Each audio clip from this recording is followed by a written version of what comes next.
ಕೀರ್ತನೆಗಳು ಎಂಬ ಕಾಲಕ್ಕೆ ಕೆಲಸ ನಮ್ಮಿದ್ದೇವೆ. Let's everyone stand up and lift your Bibles to Psalms 84.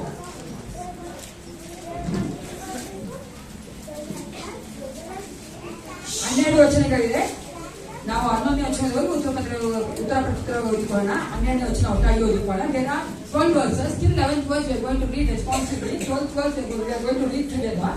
ಮೊದಲನೇ ವಚನ ನಮ್ಮ ಕೆಲವಂತ ಟೈಟಲ್ಸ್ ಬ್ರದರ್ ಓದಬೇಕಾದ್ರೆ 8ನೇ ವಚನ ನಾವು ಕಾಂಗ್ರಿಗೇಷನ್ ಓದ್ತೀವಿ. ಆಯ್ತಾ, ಕೊನೆಯದಾಗಿ 12ನೇ ವಚನ ನಾವೆಲ್ಲರೂ ಒಟ್ಟಾಗಿ ಸೇರಿ ಓದಿಕೊಳ್ಳೋಣ. ಕೀರ್ತನೆಗಳು 84:1. ಸೇನಾಧೀಶ್ವರನಾದ ಯೆಹೋವನೇ, ನಿನ್ನ ನಿವಾಸಗಳು ಎಷ್ಟೋ ರಮ್ಯವಾಗಿವೆ.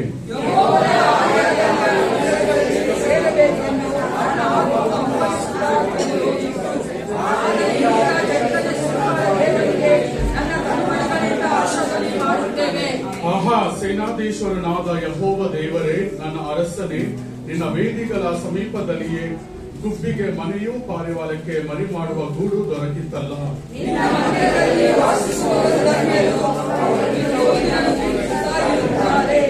ನಿನ್ನಲ್ಲಿ ಬಲವನ್ನು ಹೊಂದುವ ಮನುಷ್ಯರು ಧನ್ಯರು, ಅವರು ಯಾತ್ರಾಪರರಾಗಿ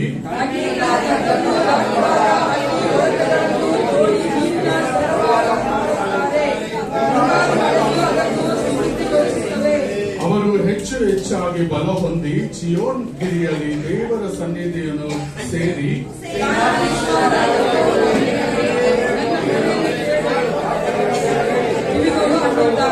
ದೇವರೇ ನಮಗೆ ಗುರಾಣಿ ಆಗಿರುವವನು ನೋಡು, ನಿನ್ನ ಅಭಿಷಿಕ್ತನ ಮುಖವನ್ನು ಕಟಾಕ್ಷಿಸು.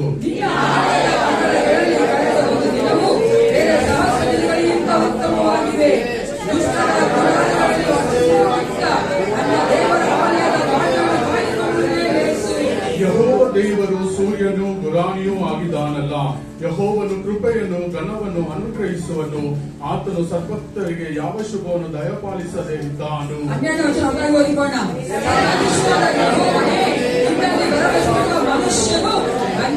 ಹೌದು ಪ್ರಿಯರೇ, ದೇವರ ಸದ್ಭಕ್ತರಿಗೆ ಯಾವ ಶುಭವನ್ನು ಅನುಗ್ರಹಿಸದೇ ಇರಲಿಲ್ಲ. ಕಳೆದ ವಾರಗಳು ನೋಡುವುದಾದರೆ ದೇವರು ನಮ್ಮ ಜೀವಿತ ಎಲ್ಲವೂ ಅನುಗ್ರಹಿಸಿದ್ದಾನೆ. Hallelujah. No lacking in our life. Last week ನೀವು ನೋಡುವುದಾದ್ರೆ ದೇವರು ಅಂತ ಅದ್ಭುತವಾದ ದೇವರಾಗಿದ್ದ.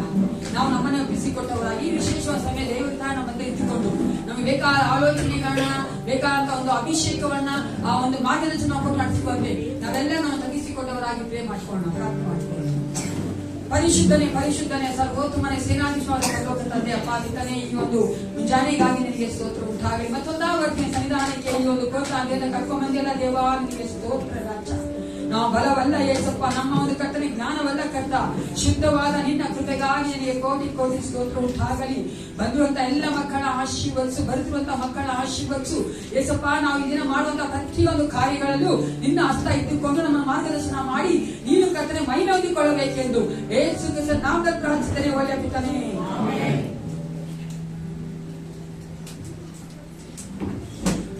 ಹೌದು ಪ್ರಿಯರೇ, ಕೀರ್ತನಗಾರನು ಈ ರೀತಿಯಾಗಿ ಹೇಳುತ್ತಾನೆ, ಬನ್ನಿರಿ ಯೆಹೋವನಿಗೆ ಉತ್ಸಾಹ ಧ್ವನಿಗೈಯುವ, ನಮ್ಮ ರಕ್ಷಕನಾದ ಶರಣಿಗೆ ಜಯ ಘೋಷ ಮಾಡೋಣ. ಕೃತಜ್ಞತಾಸ್ತುತಿಯವರನ್ನೇ ಆತನ ಸನ್ನಿಧಿಗೆ ಸೇರೋಣ, ಕೀರ್ತನೆಗಳಿಂದ ಆತನಿಗೆ ಜಯಘೋಷ ಮಾಡೋಣ. ಯೆಹೋವನು ಮಹಾದೇವರು, ಎಲ್ಲ ದೇವರುಗಳಲ್ಲಿ ಮಹಾರಾಜನೂ ಆಗಿದ್ದಾನೆ. ಭೂಮಿಯ ಅಗಾಧವು ಆತನ ಕೈಯಲ್ಲಿರುತ್ತದೆ, ಪರ್ವತ ಶಿಖರಗಳು ಆತನವೇ. ಆತನೇ ಸಮುದ್ರವನ್ನು ನಿರ್ಮಿಸಿದವನು, ಹಾಗೂ ಆತನದೇ, ವನನೆಲ್ಲವೂ ಆತನ ಕೈ ಕೆಲಸವೇ. ಬನ್ನಿರಿ ನಮ್ಮ ನಿರ್ಮಾಣಿಕನಾದ ಯೆಹೋವನಿಗೆ ಸಾಷ್ಟಾಂಗವೆರಗಿ ಆರಾಧಿಸೋಣ. ಆತನು ನಮ್ಮ ದೇವರು, ನಾವು ಆತನ ಪಾಲಿಸುವ ಪ್ರಜೆಯು, ಆತನ ಕೈ ಕೆಳಗಿರುವ ಹಿಂಡು ಆಗಿದ್ದೇವೆ. ಅದು ಬೇರೆ ಒಂದು ಸಮಯದಲ್ಲಿ ನಾವು ಕೃತಜ್ಞತೆಯಿಂದ ಸ್ತುತಿಯೊಡನೆ ನಾವು ಆತನ ಸನ್ನಿಧಿಯಲ್ಲಿ ಸೇರು ಬಂದವರಾಗಿದ್ದೇವೆ. ನಾವು ಆತನನ್ನು ಉತ್ಸಾಹ ಧ್ವನಿಯಿಂದ ನಮ್ಮ ರಕ್ಷಕನಾದ ಶರಣಿಗೆ ಜಯಘೋಷವನ್ನು ನಾವು ಮಾಡೋಣ ಪ್ರಿಯರೇ.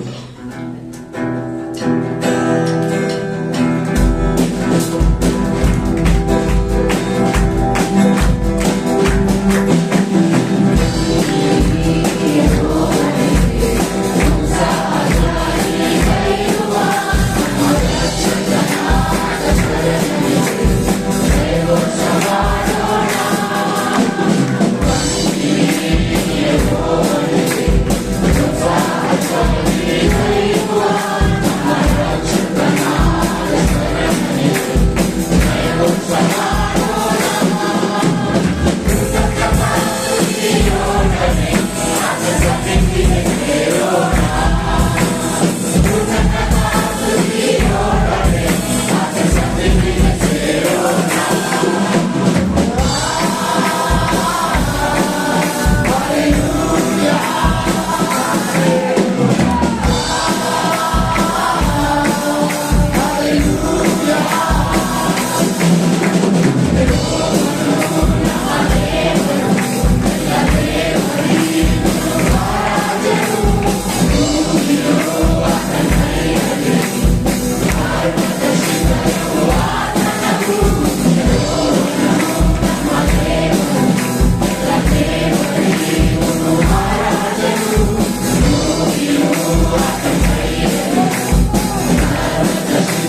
ಕುಳಿತುಕೊಂಡು ನಮ್ಮ ಆರಾಧನೆಯನ್ನು ಮುಂದುವರಿಸೋಣ.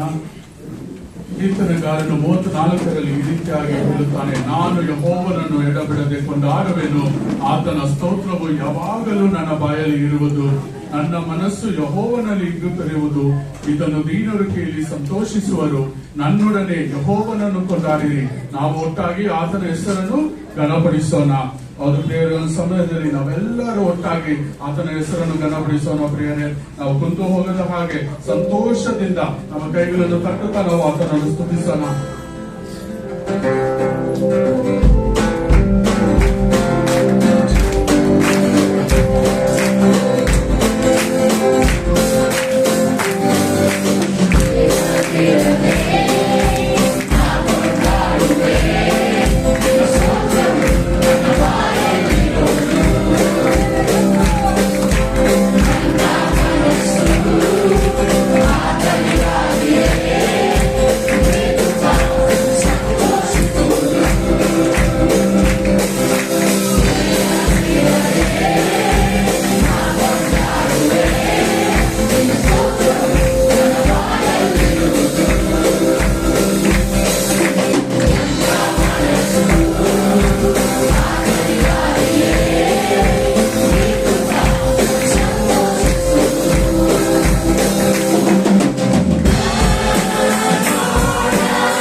ಕೀರ್ತನೆ 40.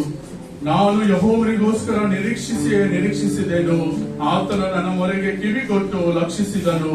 ನನ್ನನ್ನು ನಾಶನದ ಗುಂಡಿಯೊಳಗಿಂದ ಎತ್ತಿದನು, ಕೆಸರಿನೊಳಗಿಂದ ನನ್ನನ್ನು ತೆಗೆದು ಬಂಡೆಯ ಮೇಲೆ ನಿಲ್ಲಿಸಿ ನಾನು ದೃಢವಾಗಿ ಹೆಚ್ಚೆ ಇರುವಂತೆ ಮಾಡಿದನು.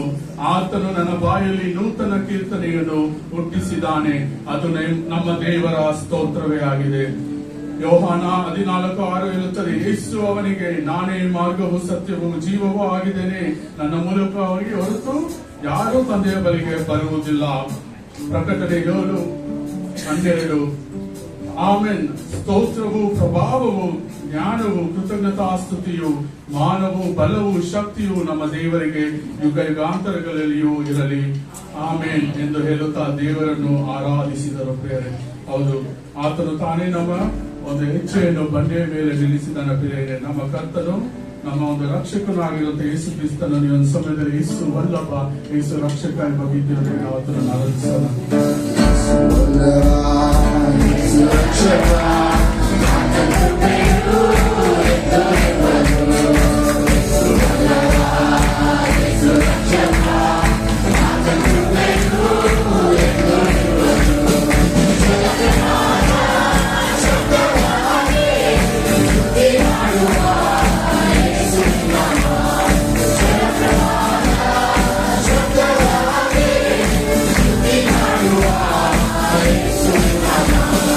Hallelujah.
ಸಮಯದಲ್ಲಿ ಕಮಲಾ ಆಂಟಿಯವರು ದೇವಸ್ಥಾನ ಇಡೀ ಹೆಸರಿನ ಒಂದಿಗೆ ಇದ್ದು ಆತನು ತಾನೇ ನಡೆಸಿದ್ದಾನೆ. ಅನೇಕ ಹೊಸ ಮಕ್ಕಳನ್ನು ಕರ್ಕೊಂಡು ಬಂದಿದ್ದಾನೆ.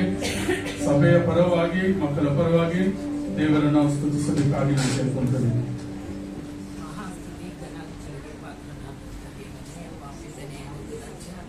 ಈ ಒಂದು ಬೆಳಗಿನ ಜಾವದಲ್ಲಿ ಕರ್ತನೆ ನಾವು ಈ ಸಭೆಯಲ್ಲಿ ಒಂದಾಗಿದ್ದೀವಿ. ನಿನ್ನನ್ನು ಸ್ತುತಿಸಿ ಮಹಿಮೆಪಡಿಸುವಂತೆ ಕೊಟ್ಟ ಸಮಯಕ್ಕಾಗಿ ನಾವು ನಿನಗೆ ಕೃತಜ್ಞತಾ ವಂದನೆಗಳನ್ನು ಅರ್ಪಿಸುತ್ತೇವೆ ದೇವ. ಹೌದು ಕರ್ತನೆ, ಬುಧವಾರವೆಲ್ಲ ಕರ್ತ BBS ಸಮಯದಲ್ಲಿ ನಮ್ಮೊಂದಿಗಿದ್ದು ನೀನು ಯಜಮಾನನಾಗಿ ಒಡೆಯನಾಗಿ ಕರ್ತನೆ ನಮ್ಮ ಎಲ್ಲಾ ಕೆಲಸಗಳಲ್ಲೂ ಮಾರ್ಗದರ್ಶನ ನೀಡುತ್ತಾ ದೇವ. ಯಾವ ಒಂದು ತೊಂದರೆಯೂ ಕೊರತೆಯೂ ಆಗದ ರೀತಿಯಲ್ಲಿ ಕರ್ತನೆ ನಮ್ಮನ್ನು ನಡೆಸುತ್ತಾ ಬಂದುದಕ್ಕಾಗಿ ನಾವು ನಿನಗೆ ಕೃತಜ್ಞತಾ ವಂದನೆಗಳನ್ನು ಅರ್ಪಿಸುತ್ತೇವೆ ರಾಜ. ಹೌದು ಕರ್ತನೆ ಅಪ್ಪ, ನಾವು ಎಣಿಸದ ರೀತಿಯಲ್ಲಿ ನಾವು ನೆನೆಸುವುದಕ್ಕಿಂತಲೂ ಹೆಚ್ಚಾಗಿ ಕರ್ತನೆ ಅನ್ಯ ಭೂಮಿನ ಜನರನ್ನ ನೀನು ಒಂದುಗೂಡಿಸಿ ಕರ್ತನೆ ಅವರೊಂದಿಗೆ ನಾವು ಕರ್ತಪ್ಪ ನಿನ್ನ ವಾಕ್ಯಗಳನ್ನ ಹಂಚಿಕೊಳ್ಳುವ ಹಾಗೆ ಕೊಟ್ಟಂತ ಸಹಾಯಕ್ಕಾಗಿ ಕೂಡ ನಾವು ನಿನಗೆ ವಂದನೆಗಳನ್ನು ಅರ್ಪಿಸುತ್ತೇವೆ ದೇವ. ಹೌದು ಕರ್ತ, ಬಂದಂತ ಎಲ್ಲ ಮಕ್ಕಳನ್ನ ನೀನು ಆಶೀರ್ವದಿಸು. ಮಕ್ಕಳು ಕರ್ತನೆ ಅಪ್ಪ ಬರುವ ದಿನಗಳಲ್ಲಿ ಈ ಭೂಮಿಗೆ ಉಪ್ಪಾಗಿಯೂ ಬೆಳಕಾಗಿಯೂ ಕರ್ತನೆ ಅನೇಕ ಆತ್ಮಗಳನ್ನಪ್ಪ ನಿನ್ನ ಬಳಿಗೆ ನಡೆಸುವಂತ ಮಕ್ಕಳಾಗುವಂತೆ ಎಲ್ಲ ಮಕ್ಕಳನ್ನ ನೀನು ಆಶೀರ್ವದಿಸಿ ನಡೆಸಬೇಕಾಗಿ ಈ ಸಮಯದಲ್ಲಿ ನಾವು ನಿನ್ನನ್ನು ಪ್ರಾರ್ಥಿಸ್ತಾ ಇದ್ದೇನೆ. ಒಳ್ಳೆಯ ಪಿತನೇ, ಯೆಹೋಶುವ 24:15 ಹೇಳುತ್ತದೆ, ನಾನು ಮತ್ತು ನನ್ನ ಮನೆಯು ಯೆಹೋವನನ್ನು ಸೇವಿಸುವಂತದಾಗಿದೆ. ಯೋಹಾನ 4:24 ಹೇಳುತ್ತದೆ, ದೇವರು ಆತ್ಮಸ್ವರೂಪನು, ಆತನನ್ನು ಆರಾಧಿಸುವವರು ಆತ್ಮೀಯ ರೀತಿಯಲ್ಲಿ ಸತ್ಯಕ್ಕೆ ತಕ್ಕ ಹಾಗೆ ಆರಾಧಿಸಬೇಕು ಎಂಬುದಾಗಿ ಒಂದು ಸಮಯದಲ್ಲಿ ನಾವೆಲ್ಲರೂ ನಿಂತುಕೊಂಡವರಾಗಿ ನಾವು ಆರಾಧನೆಯನ್ನು ಮುಂದುವರಿಸೋಣ. ನಾವು ತಾನೇ ನಮ್ಮನ್ನು ಒಪ್ಪಿಸಿಕೊಟ್ಟವರಾಗಿ, ದೇವರಿಗೆ ನಾವು ಸಜೀವ ಯಜ್ಞಗಳಾಗಿ ಸಮರ್ಪಿಸಿಕೊಂಡವರಾಗಿ ನಿನ್ನ ಪ್ರೀತಿಸುವುದು ಎಂಬ ಒಂದು ಗೀತದೊಂದಿಗೆ ನಾವು ಆರಾಧಿಸೋಣ.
ಇರುತ್ತಲ್ಲಿ ಭಯ ಹುಟ್ಟಿಸುವ ಯಾವುದಕ್ಕೂ, ಹಗಲಲ್ಲಿ ಹಾರಿ ಬರುವ ಬಾಣಕ್ಕೂ, ಕತ್ತಲಲ್ಲಿ ಸಂಚರಿಸುವ ವಿಪತ್ತಿಗೂ, ಹಾನಿಕರವಾದ ಮಧ್ಯಾಹ್ನದ ಕೇಳಿಗೂ ಅಂಚಕಾರವಿಲ್ಲ ಎಂಬುದಾಗಿ ಕೀರ್ತನೆಗಾರನು ಬರೆಯುತ್ತಾನೆ. ಪ್ರಿಯರೇ, ಅವನು ನನಗೆ ಮೊರೆ ಇಡುವಾಗ ಅವನನ್ನು ರಕ್ಷಿಸುವೆನು, ಇಕ್ಕಟ್ಟಿನಲ್ಲಿ ಹತ್ತಿರವಿದ್ದು ಅವನನ್ನು ತಪ್ಪಿಸಿ ಘನಪಡಿಸುವೆನು, ದೀರ್ಘಾಯುಷ್ಯವನ್ನು ಅನುಗ್ರಹಿಸಿ ಅವನನ್ನು ತೃಪ್ತಿಪಡಿಸುವೆನು, ನನ್ನ ವಿಶೇಷವಾದ ರಕ್ಷಣೆಯನ್ನು ತೋರಿಸುವೆನು ಎಂಬುದಾಗಿ ಬರೆಯಲ್ಪಟ್ಟಿದೆ. ಪ್ರಿಯರೇ, ಮುಂದಿನ ಹಾಡನ್ನು ನಾವು ಆಡುವಂತ ಒಂದು ಸಮಯದಲ್ಲಿ ಯೆಹೋವ ರಾಫ ನನ್ನ ಜೊತೆ ನೀನೆ, ಯೆಹೋವ ನಿಸ್ಸಿ ನನ್ನ ಜೊತೆ ನೀನೆ ಎಂಬುದಾಗಿ ನಾವು ಹಾಡುವಂತರಾಗಿದ್ದೇವೆ.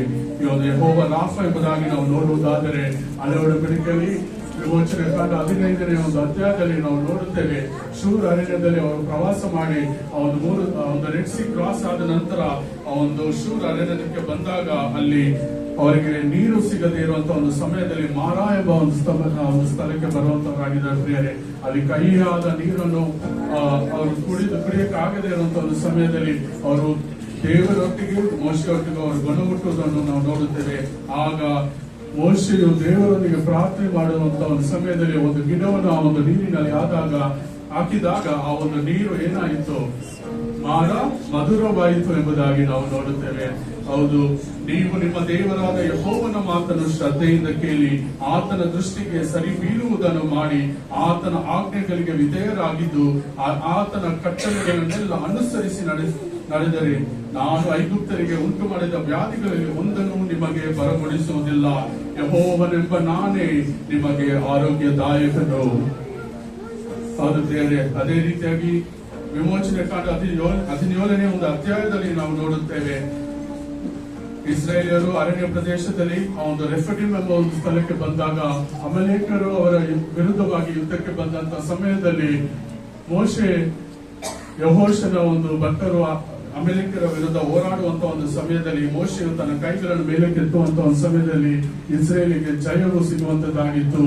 ಅದನ್ನು ಕೈ ಕೆಳಗೆ ನಿಲ್ಲಿಸಿದಂತ ಸಮಯದಲ್ಲಿ ಏನಾಯ್ತು, ಅಮಲೇಕರು ಗೆಲ್ಲುವಂತದನ್ನು ನೋಡುತ್ತೆ. ಆದರೆ ಆರೋನು ಮತ್ತು ಮೋಶೆ 2 ಕೈಗಳನ್ನು ಮೇಲಕ್ಕೆ ಎತ್ತಿ ಹಿಡಿದುಕೊಂಡು ಆತನಿಗೆ ಸಪೋರ್ಟ್ ಆಗಿ ನಿಂತಿರುವಂತಹ ಒಂದು ಸಮಯದಲ್ಲಿ ಇಡೀ ದಿನವೂ ಆ ಒಂದು ಯುದ್ಧವು ನಡೆಯಿತು. ಆಗ ಆ ಸ್ಥಳದಲ್ಲಿ ಮೋಶೆಯು ಯಜ್ಞವೇದಿಯನ್ನು ಕಟ್ಟಿಸಿ ಅದಕ್ಕೆ ಯೆಹೋವ ನಿಸ್ಸಿ ಎಂದು ಹೆಸರಿಟ್ಟನು. ಕರ್ತನೇ ನನ್ನ ಜಯ ಧ್ವಜ. ಕೊನೆಯದಲ್ಲಿ ನಾವು ನೋಡುತ್ತೇವೆ ಅಮೆಲೇಕರು ಸೋಲಲ್ಪಟ್ಟರು, ಇಸ್ರೇಲರಿಗೆ ದೊಡ್ಡ ಜಯವನ್ನು ದೇವರು ಅನುಗ್ರಹಿಸಿಕೊಟ್ಟನು. ಯೆಹೋವ ನಿಸ್ಸಿ, the Lord is my banner, the Lord is my victory ಎಂಬುದಾಗಿ ನಾವು ನೋಡುತ್ತೇವೆ. ಒಂದು ಸಮಯದಲ್ಲಿ ಮಹೋನ್ನತನೇ ನಿನ್ನ ಆಶ್ರಯ ಎನ್ನುವ ಗೀತೆಯೊಂದಿಗೆ ನಾವು ಆತನನ್ನು ಆರಾಧಿಸೋಣ.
ಕರ್ತನೆ ನಿನ್ನ ಪ್ರೀತಿಸಿದವರನ್ನು ಕರ್ತನೆ ಯಾವಾಗಲೂ ಕರ್ತನೆ ತಪ್ಪಿಸುವಾತನು ಕರ್ತನೆ ಎಲ್ಲ ಒಂದು ಇಕ್ಕಟ್ಟಿನಿಂದ ಕರ್ತನೆ ನಮ್ಮನ್ನು ತಪ್ಪಿಸುವಾತನು ನೀನಾಗಿದೆ ಕರ್ತನೆ. ನೀನೇ ನನ್ನ ಶರಣನು, ನನ್ನ ದುರ್ಗವು, ನನ್ನ ಬಂಡೆಯು, ನನ್ನ ಕೋಟೆಯು ನೀನಾಗಿದೆ ಕರ್ತನೆ.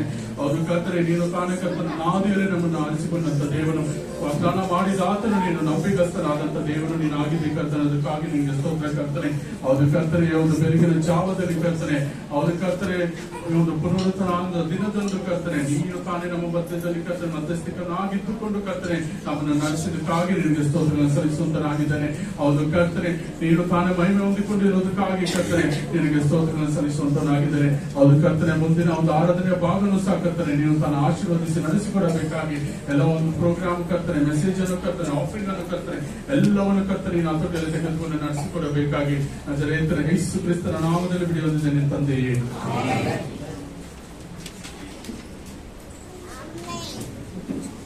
ನಾವು ನಿಂತಿರುವಂತೆ ನಮ್ಮ ಸತ್ಯವೇದಗಳನ್ನ ಲೂಕನ ಸುವಾರ್ತೆ 18ನೇ ಅಧ್ಯಾಯಕ್ಕೆ ತಿಳ್ಕೊಳ್ಳುತ್ತೇವೆ. As we are standing, let's start our Bibles to Gospel according to Luke chapter 18. 15ರಿಂದ 17ನೇ ವಚನದಲ್ಲಿ ಓದುವವರಾಗಿದ್ದೇವೆ. We are going to read from 15 to 17. ನಮ್ಮ ಮಧ್ಯೆ ಸೌಭಾಗ್ಯ ಸಿಸ್ಟರ್ ಅವರು ಈ ವಾಕ್ಯಗಳನ್ನು ಓದಬೇಕು ತಿಳ್ಕೊಳ್ತೇನೆ. I request Saubhagya sister to read this verses Luke 18 verses of 15 to 17. ಕೆಲವರು ತಮ್ಮ ಕೂಸುಗಳನ್ನು ಸಹ ಯೇಸುವಿನಿಂದ ಮುಟ್ಟಿಸಬೇಕೆಂದು ಆತನ ಬಳಿಗೆ ತರಬೇಕು. ಶಿಷ್ಯರು ಕಂಡು ಅವರನ್ನು ಗದರಿಸಿದರು. ಆದರೆ ಯೇಸು ಆ ಕೂಸುಗಳನ್ನು ತನ್ನ ಬಳಿಗೆ ಕರೆತರಿಸಿ, ಮಕ್ಕಳನ್ನು ನನ್ನ ಹತ್ತಿರಕ್ಕೆ ಬರಗೊಡಿಸಿರಿ, ಅವುಗಳಿಗೆ ಅಡ್ಡಿ ಮಾಡಬೇಡಿರಿ, ದೇವರ ರಾಜ್ಯವು ಇಂಥವರದೇ. ನಿಮಗೆ ಸತ್ಯವಾಗಿ ಹೇಳುತ್ತೇನೆ, ಯಾವನು ಶಿಶುಭಾವದಿಂದ ದೇವರ ರಾಜ್ಯವನ್ನು ಅಂಗೀಕರಿಸುವುದಿಲ್ಲವೋ ಅವನು ಅದರಲ್ಲಿ ಸೇರುವುದೇ ಇಲ್ಲ ಅಂದರು. ದೇವರು ತಾನೇ ಈ ವಾಕ್ಯಾನುಸಾರವಾಗಿ ಈ ವಾಕ್ಯ ನಮ್ಮ ನಡೆಸಿಕೊಟ್ಟಿದ್ದಾನೆ. ದೇವರ ಮಕ್ಕಳ ನಾವು ಏಕಚಿತ್ತರ ಬೆಳೆ ಕರ್ಕೊಂಡು ಬಂದಿದ್ದೇವೆ. ಹಲ್ಲೆಲೂಯಾ. ದೇವರು ತಾನೇ ಅವ್ರು ನೋಡಿಕೊಳ್ಳುವ ಆತನಾಗಿದ್ದಾನೆ. ಎಲ್ಲರೂ ಕೂತ್ಕೊಳ್ಳಿ.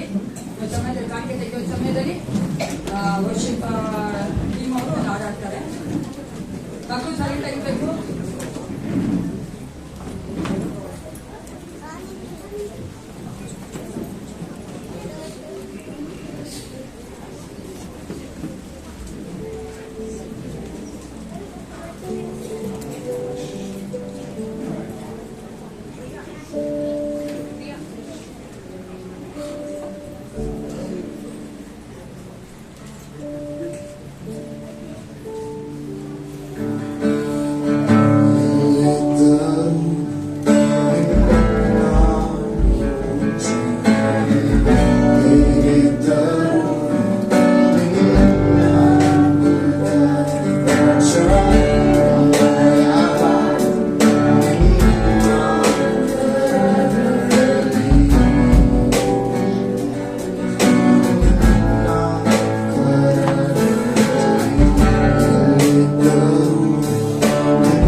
ನಂಬಿಗಸ್ತನಾಗಿದ್ದು ನಮ್ಮ ಒಟ್ಟಿಗೆ ಇದ್ದು ನಡೆಸುವಂತ ಯೇಸು ಕ್ರಿಸ್ತನ ನಾಮದಲ್ಲಿ ನಿಮ್ಮೆಲ್ಲ ನಾವು ಸ್ವಾಗತ ಮಾಡುವವರಾಗಿದ್ದೇವೆ.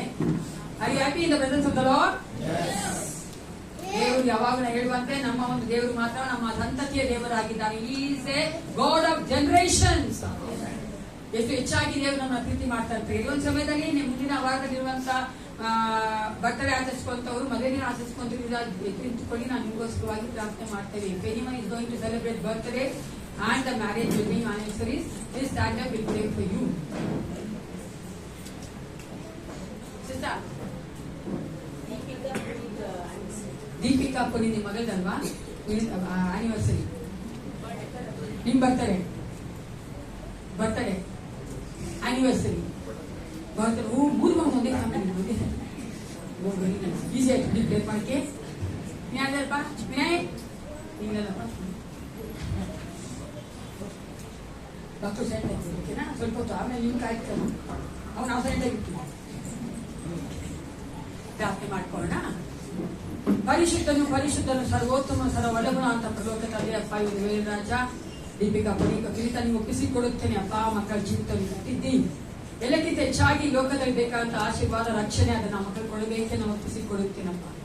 ನೀನ ಮಕ್ಕಳೊಟ್ಟಿಗಿದ್ದು ಕರ್ತನೆ ಮಾತನಾಡು, ಅವ್ರ ದಾಂಪತ್ಯ ಜೀವಿತ ಆಶೀರ್ವದಿಸು ಅಪ್ಪ. ಇನ್ನೂ ಹೆಚ್ಚಾಗಿ ಒಬ್ಬರೊಬ್ಬರು ಅರ್ಥ ಮಾಡಿಕೊಂಡು ಪ್ರೀತಿಸಿಕೊಳ್ಳುವಂತೆ ಕಾರ್ಯ ಮಾಡುದೇವಾ.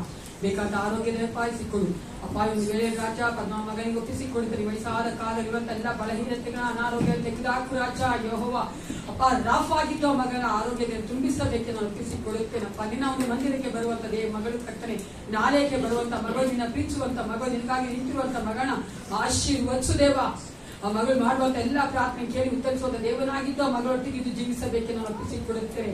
ದೇವೇಕ ಮಗಳಿಗಾಗಿ ನಿನಗೆ ಸ್ತೋತ್ರ ಉಂಟಾಗಲೇ ಮಗನ ಆಶೀರ್ವದಿಸು ಅಪ್ಪ. ಈ ವರ್ಷ ಇನ್ನೂ ಹೆಚ್ಚಾಗಿ ನಿನ್ನ ಮಗಳಾಗಿ ಕರ್ತನೆ, ನಿನ್ನನ್ನು ಪ್ರೀತಿಸುವಂತ ಮಗಳಾಗಿ ನೀನು ಇಟ್ಟಿರುವಂತ ಯೋಜನೆಗಳ ನೆರವೇರಿಸಲಿಕ್ಕೆ ನಾನು ಒಪ್ಪಿಸಿಕೊಡುವಂತ ಮಗಳಾಗಿ ಮಾರ್ಪಡಿಸಪ್ಪ ದೇವಾ. ಮಗಳ ಕರ್ತನೆ ಕುಟುಂಬವನ್ನು ಆಶೀರ್ವದಿಸು.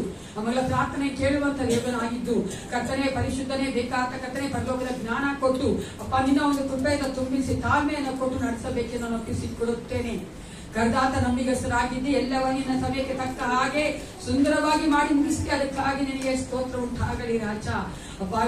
ಕರ್ತನೆ ನಿನ್ನ ಮಕ್ಕಳಾದ ಕರ್ತ ಅವರಿಸಪ್ಪ ಸನ್ಯ ನಿವಾಸರಿಗೆ ಒಪ್ಪಿಸಿಕೊಡುತ್ತಾರೆ. ಸನ್ನಿ ಮಗನ ಕರ್ತನೆ ಆಶೀರ್ವದಿಸು ಕರ್ತ. ಕಾದ ವಶವಲ್ಲ ಮಗಳೊಟ್ಟಿಗೆ ಇದ್ದೆಲ್ಲ ಅಪ್ಪ. ಎಷ್ಟು ಒಳ್ಳೆಯ ನೀನು ಕರ್ತನೆ, ಆ ಮಗಳೊಟ್ಟಿಗೆ ಎದ್ದು ಕರ್ತನೆ, ನೀನು ಕರ್ತನೆ ತಂದೆಯಾಗಿ ಮಾರ್ಗದರ್ಶನ ಮಾಡುವಂತ ದೇವನಾಗಿದ್ದು ಎಸಪ್ಪ. ಮಗನು ಹೋಗೋಣ ಭವನ ಆಶೀರ್ವದಿಸಿದೆಯಾ, ಮಗನು ಕೈ ಇಟ್ಟು ಮಾಡಿದ ಎಲ್ಲಾ ಕೆಲಸಗಳನ್ನ ಆಶೀರ್ವದಿಸಿದೆಯಲ್ಲ ಎಸಪ್ಪ. ಈ ಒಂದು ವರ್ಷದಲ್ಲಿ ಆ ಮಗಳ ಜೀವಿತವನ್ನು ಕಟ್ಟಿಕೊಡಬೇಕೆ ನಾನು ಬೇಡುತ್ತೇನೆ. ನಿನ್ನ ವಾಕ್ಯವೇ ಹೇಳುವಂತೆ ಮನುಷ್ಯನ ಒಬ್ಬಂದಿಗನಾಗಿರು ಒಳ್ಳೆಯದಲ್ಲವೆಂದೇ ನೀನು ಸಂಗಾತಿಯನ್ನು ಕೊಡುತ್ತೀಯಲ್ಲ ದೇವ. ಆ ಮಗನಿಗೆ ತಕ್ಕದಾದ ಸಂಗಾತಿಯನ್ನು ಎಲ್ಲಿಟ್ಟಿದ್ಯೋ ಅದನ್ನು ತೋರಿಸಿಕೊಡು. ಆ ಮಗನೊಟ್ಟಿಗೆ ನೀನು ಸೇರಿಸಬೇಕೆ ನಾನು ಬೇಡಿಕೊಳ್ಳುತ್ತೇನಪ್ಪ. ಹೌದು ರಾಜ, ನೀನು ಅದ್ಭುತಗಳು ಮಾಡುವಂತ ದೇವನು ಅಪ್ಪ. ಇಂದ ಆಗದೇ ಇರುವುದು ಈ ಲೋಕದಲ್ಲಿ ಯಾವುದೂ ಇಲ್ವಲ್ಲ ಕರ್ತನೆ. ಮಗನ ಜೀವಿತವನ್ನು ಕಟ್ಟಿಕೊಡಬೇಕೆ ನಾನು ಒಪ್ಪಿಸಿಕೊಡುತ್ತೇನೆ. ಆರೋಗ್ಯ ಭಾಗ್ಯದ ಅಪ್ಪ ಆರೋಗ್ಯವನ್ನು ಕೊಡಬೇಕೆ ನಾನು ಒಪ್ಪಿಸಿಕೊಡುತ್ತೇನಪ್ಪ. ಅದೇ ತಾಯಿ ಕರ್ತನೆ, ಈ ಒಂದು ಸಮಯದ ರಾಜ ನಿನ್ನ ಮಗನಾದ ಕರ್ತನೆ ಉದಯನ ಏಳ್ಸಬತ್ತನಿಗೆ ಒಪ್ಪಿಸಿಕೊಡುತ್ತೇನೆ. ಅವರ ದಾಂಪತ್ಯ ಜೀವಿತವನ್ನು ಆಶೀರ್ವದಿಸುದೇವ. ಎಷ್ಟು ವರ್ಷಗಳ ಮಕ್ಕಳೊಟ್ಟಿಗಿದ್ದೆಲ್ಲ ಕರ್ತನೆ, ಒಬ್ಬರಿಗೊಬ್ಬರು ಆಧಾರವಾಗಿ ಇದ್ದುಕೊಂಡು ನಿನ್ನ ರಾಜ್ಯಕ್ಕಾಗಿ ದುಡಿಯುವಂತ ಮಕ್ಕಳಾಗಿ ಮಾರ್ಪಡಿಸಿದ್ದೀನಿ. ಕೋಟಿ ಕೋಟಿ ಸ್ತೋತ್ರ ಉಂಟಾಗಲಿ ದೇವಾ. ಮಕ್ಕಳಿಬ್ಬರನ್ನು ಆಶೀರ್ವದಿಸು. ಇನ್ನೂ ಹೆಚ್ಚಾಗಿ ಈ ಒಂದು ಕರ್ತನೆ ಹೌದ್ರ ಈ ವಯಸ್ಸಿನಲ್ಲಿ ಕರ್ತನೆ ರಾಜ ಮಕ್ಕಳು ಇನ್ನೂ ಹೆಚ್ಚಾಗಿ ಒಬ್ಬರಿಗೊಬ್ಬರು ಆಧಾರವಾಗಿದ್ದುಕೊಂಡು ಒಬ್ಬರನ್ನು ಅರ್ಥ ಮಾಡಿಕೊಂಡವರಾಗಿದ್ದು ನಿನ್ನ ಪ್ರೀತಿಯಲ್ಲಿ ಬಂಧಿಸಲ್ಪಟ್ಟವರಾಗಿ ಇನ್ನೂ ಹೆಚ್ಚಾಗಿ ನಿನ್ನ ಒಂದು ಕರ್ತನೆ ರಾಜ್ಯಕ್ಕಾಗಿ ದುಡಿಯುವಂತ ಮಕ್ಕಳಾಗಿ ಮಾರ್ಪಡಿಸು ರಾಜ. ಎಲ್ಲ ಕೊರತೆಯನ್ನು ನೀಗಿಸುವಂತ ದೇವನಾಗಿದ್ದು ಕರ್ತನೆ ಏಸಪ್ಪ. ಅವರು ಮಾಡುತ್ತಿರುವಂತ ಪ್ರಾರ್ಥನೆ ಕೇಳುವಂತ ದೇವನಾಗಿದ್ದು ನಿನ್ನ ವಾಕ್ಯವೇ ಹೇಳುವಂತೆ ನಮ್ಮ ಎಲ್ಲಾ ಚಿಂತ ಭಾರ ನಿಮ್ಮ ಮೇಲೆ ಹಾಕುವಾಗ ನೀನು ನಮಗಾಗಿ ಕರ್ತನೆ ಚಿಂತಿಸುವಂತ ದೇವನಾಗಿದ್ದೆಯಲ್ಲ ದೇವ. ನೀನ ಮಕ್ಕಳೊಟ್ಟಿಗಿದ್ದು ನಡೆಸಬೇಕೆಂದು ಒಪ್ಪಿಸಿಕೊಡುತ್ತೇನೆ. ಮತ್ತೊಂದು ಆವರ್ತಿ ಮಕ್ಕಳೆಲ್ಲ ಒಪ್ಪಿಸಿಕೊಡುತ್ತೇನಪ್ಪ. ಇವರೊಟ್ಟಿಗೆ ನೀನಿದ್ದುಕೊಂಡು ಕರ್ತನೆ ಈ ವರ್ಷವೂ ಸಹ ಅವರೊಂದು ಆಶೀರ್ವಾದ ವರ್ಷವಾಗಿ ಕರ್ತನೆ ಕಾಣುವಂತೆ ಕಾರ್ಯ ಮಾಡು. ಈ ಸಮಯದಲ್ಲಿ ಕರ್ತ ಈ ಕಾರ್ಯಗಳನ್ನ ದಶಭಾಗ ನಿಂಪಾಚನೆಗೆ ಒಪ್ಪಿಸಿಕೊಡುತ್ತೇನೆ ಕರ್ತನೆ ಅಪ್ಪ. ಇದನ್ನು ಆಶೀರ್ವದಿಸುದೇವಾ. ಈ ಒಂದು ಕರ್ತನೆ ಕಾರ್ಯಗಳು ದಶಭಾಗ ನಿನ್ನ ಚಿತ್ತದಂತೆ ನಿನ್ನ ಆಲೋಚನೆ ನೆರವೇರುವಂತೆ ಕಾರ್ಯಗಳನ್ನ ಮಾಡಬೇಕೆಂದು ಒಪ್ಪಿಸಿಕೊಡುತ್ತೇನೆ. ಅದು ಮಾತ್ರವಲ್ಲ, ಕೊಟ್ಟುವಂತ ನಾವು ಪ್ರತಿಯೊಬ್ಬೊಬ್ಬರು ಕರ್ತನೆ ಹೆಸರಿದು ಕರೆದಂತ ದೇವರನ್ನಾಗಿದ್ದಿ ಅದೇ ಕೊರತೆಗಳು ನೀಗಿಸುವಂತ ದೇವರು ಸಹ ನೀನೇ ಆಗಿದ್ದೆಲ್ಲ ರಾಜ. ನಮ್ಮೆಲ್ಲ ಕೊರತೆಗಳು ನೀಗಿಸಿ ನಾವು ಸಾಲ ಕೊಡುವವರಾಗಿ ಮಾಡಬೇಕೆ ಹೊರತು ಸಾಲ ತೆಗೆದುಕೊಳ್ಳುವವರಾಗಿ ಮಾಡಬಾರ್ದು ಏಸಪ್ಪ. ಪ್ರತಿಯೊಬ್ಬರಲ್ಲಿ ಮಾತನಾಡು, ಜ್ಞಾನ ಕೊಡು, ಆ ಒಂದು ಆರ್ಥಿಕ ಕರ್ತನೆ ಬಲವನ್ನು ಕೊಡಬೇಕೆ ನಾನು ಒಪ್ಪಿಸಿಕೊಡುತ್ತೇನೆ. ಅದೇ ವಾಕ್ಯ ಭಾಗವನ್ನು ಆಶೀರ್ವದಿಸು. ದಾಸನ ಮೂಲಕವಾಗಿ ನಮ್ಮೊಟ್ಟಿಗೆ ಮಾತನಾಡು. ಮುಂದೆ ಇರುವಂತಹ ಎಲ್ಲ ಕರ್ತನೆ ಮಕ್ಕಳ ಒಂದು ಕಾರ್ಯಕ್ರಮ ಸಹ ಆಶೀರ್ವದಿಸು. ನಾವು ಮಹಿಮೆ ಆಗುವಂತೆ ಕಾರ್ಯಗಳು ಮಾಡಬೇಕೆಂದು ಯೇಸು ಕ್ರಿಸ್ತನ ನಾಮದಲ್ಲಿ ಪ್ರಾರ್ಥಿಸುತ್ತೇನೆ, ಒಳ್ಳೆಯುತ್ತೇನೆ.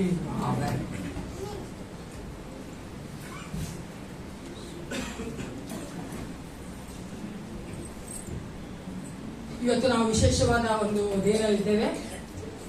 ಆ ಒಂದು ಕಾರ್ಯಕ್ರಮಗಳಿಗೆ ಮುಂಚಿತವಾಗಿ ವಾಕ್ಯ ಕೇಳುವುದು ಬಹಳ ಮುಖ್ಯವಾಗಿದೆ. ಅದಕ್ಕೆ ಮುಂಚಿತವಾಗಿ ಅನೌನ್ಸ್ಮೆಂಟ್ ತಿಳಿಸ್ಕೊಂಡು ನಾವು ಮುಂದೆ ಶನಿವಾರದಂದು ಹಾಡಿನ ಅಭ್ಯಾಸ ಇದೆ 7 ಗಂಟೆಗೆ. ಹಾಡಿನ ತಂಡವಿರುವಂತವರು ಹಾಡಿನ ಅಭ್ಯಾಸ ಮಾಡ್ಕೊಳ್ಬೇಕಂತ ನಾನು ಕೇಳ್ಕೊಳ್ತೇನೆ. ಮುಂದಿನ ಭಾನುವಾರ ನಮ್ಮ ಸಭೆಯಲ್ಲಿ 8 ಕನ್ನಡ ಆರಾಧನೆ ಇದೆ. ಅದಕ್ಕೆ ನೀವೆಲ್ಲರೂ ಭಾಗವಹಿಸಬೇಕಂತ ನಾನು ಕೇಳ್ಕೊಳ್ತೇನೆ. ಈ ಒಂದು ವಾಕ್ಯ ಆದ ನಂತರ ನಾವು MBS ಕಾರ್ಯಕ್ರಮ ಮಾಡುವುದಾಗಿದೆ. ದಯವಿಟ್ಟು ಯಾರು ಎದ್ದೋಗಬಾರ್ದು ಅಂತ ಪ್ರೀತಿಗೆ ಕೇಳ್ಕೊಳ್ತೇನೆ. ನಿಮಗೆ ನಾವು ಆಹಾರ ಸಹ ಸಿದ್ಧ ಮಾಡಿದ್ದೇವೆ. ದೇವರು ತಾನೇ ಅದ್ಭುತವಾಗಿ ಕಳೆದ ವಾರವೆಲ್ಲ ನಡೆಸ್ಕೊಟ್ಟಿದ್ದಾನೆ. ಈ ದಿನವೂ ಸಹ ನಡೆಸ್ಕೊಡ್ತಾ ಇದ್ದಾನೆ. ದೇವರು ನಾವು ಮಹಿಮೆ ಆಗಲಿ. ಈಗ ನಮ್ಮ ಮಧ್ಯದಲ್ಲಿರುವಂತ ಬ್ರದರ್ ಆನಂದ್ ಅವರು ಮುಂದೆ ಬಂದು ನಮಗೆ ವಾಕ್ಯ ಹಂಚ್ಕೊಂಡು ತಿಳ್ಕೊಳ್ತೇನೆ. ಅವೆಲ್ಲರೂ ಚಪಾತಿ ಹಾಕ್ತಾರೆ.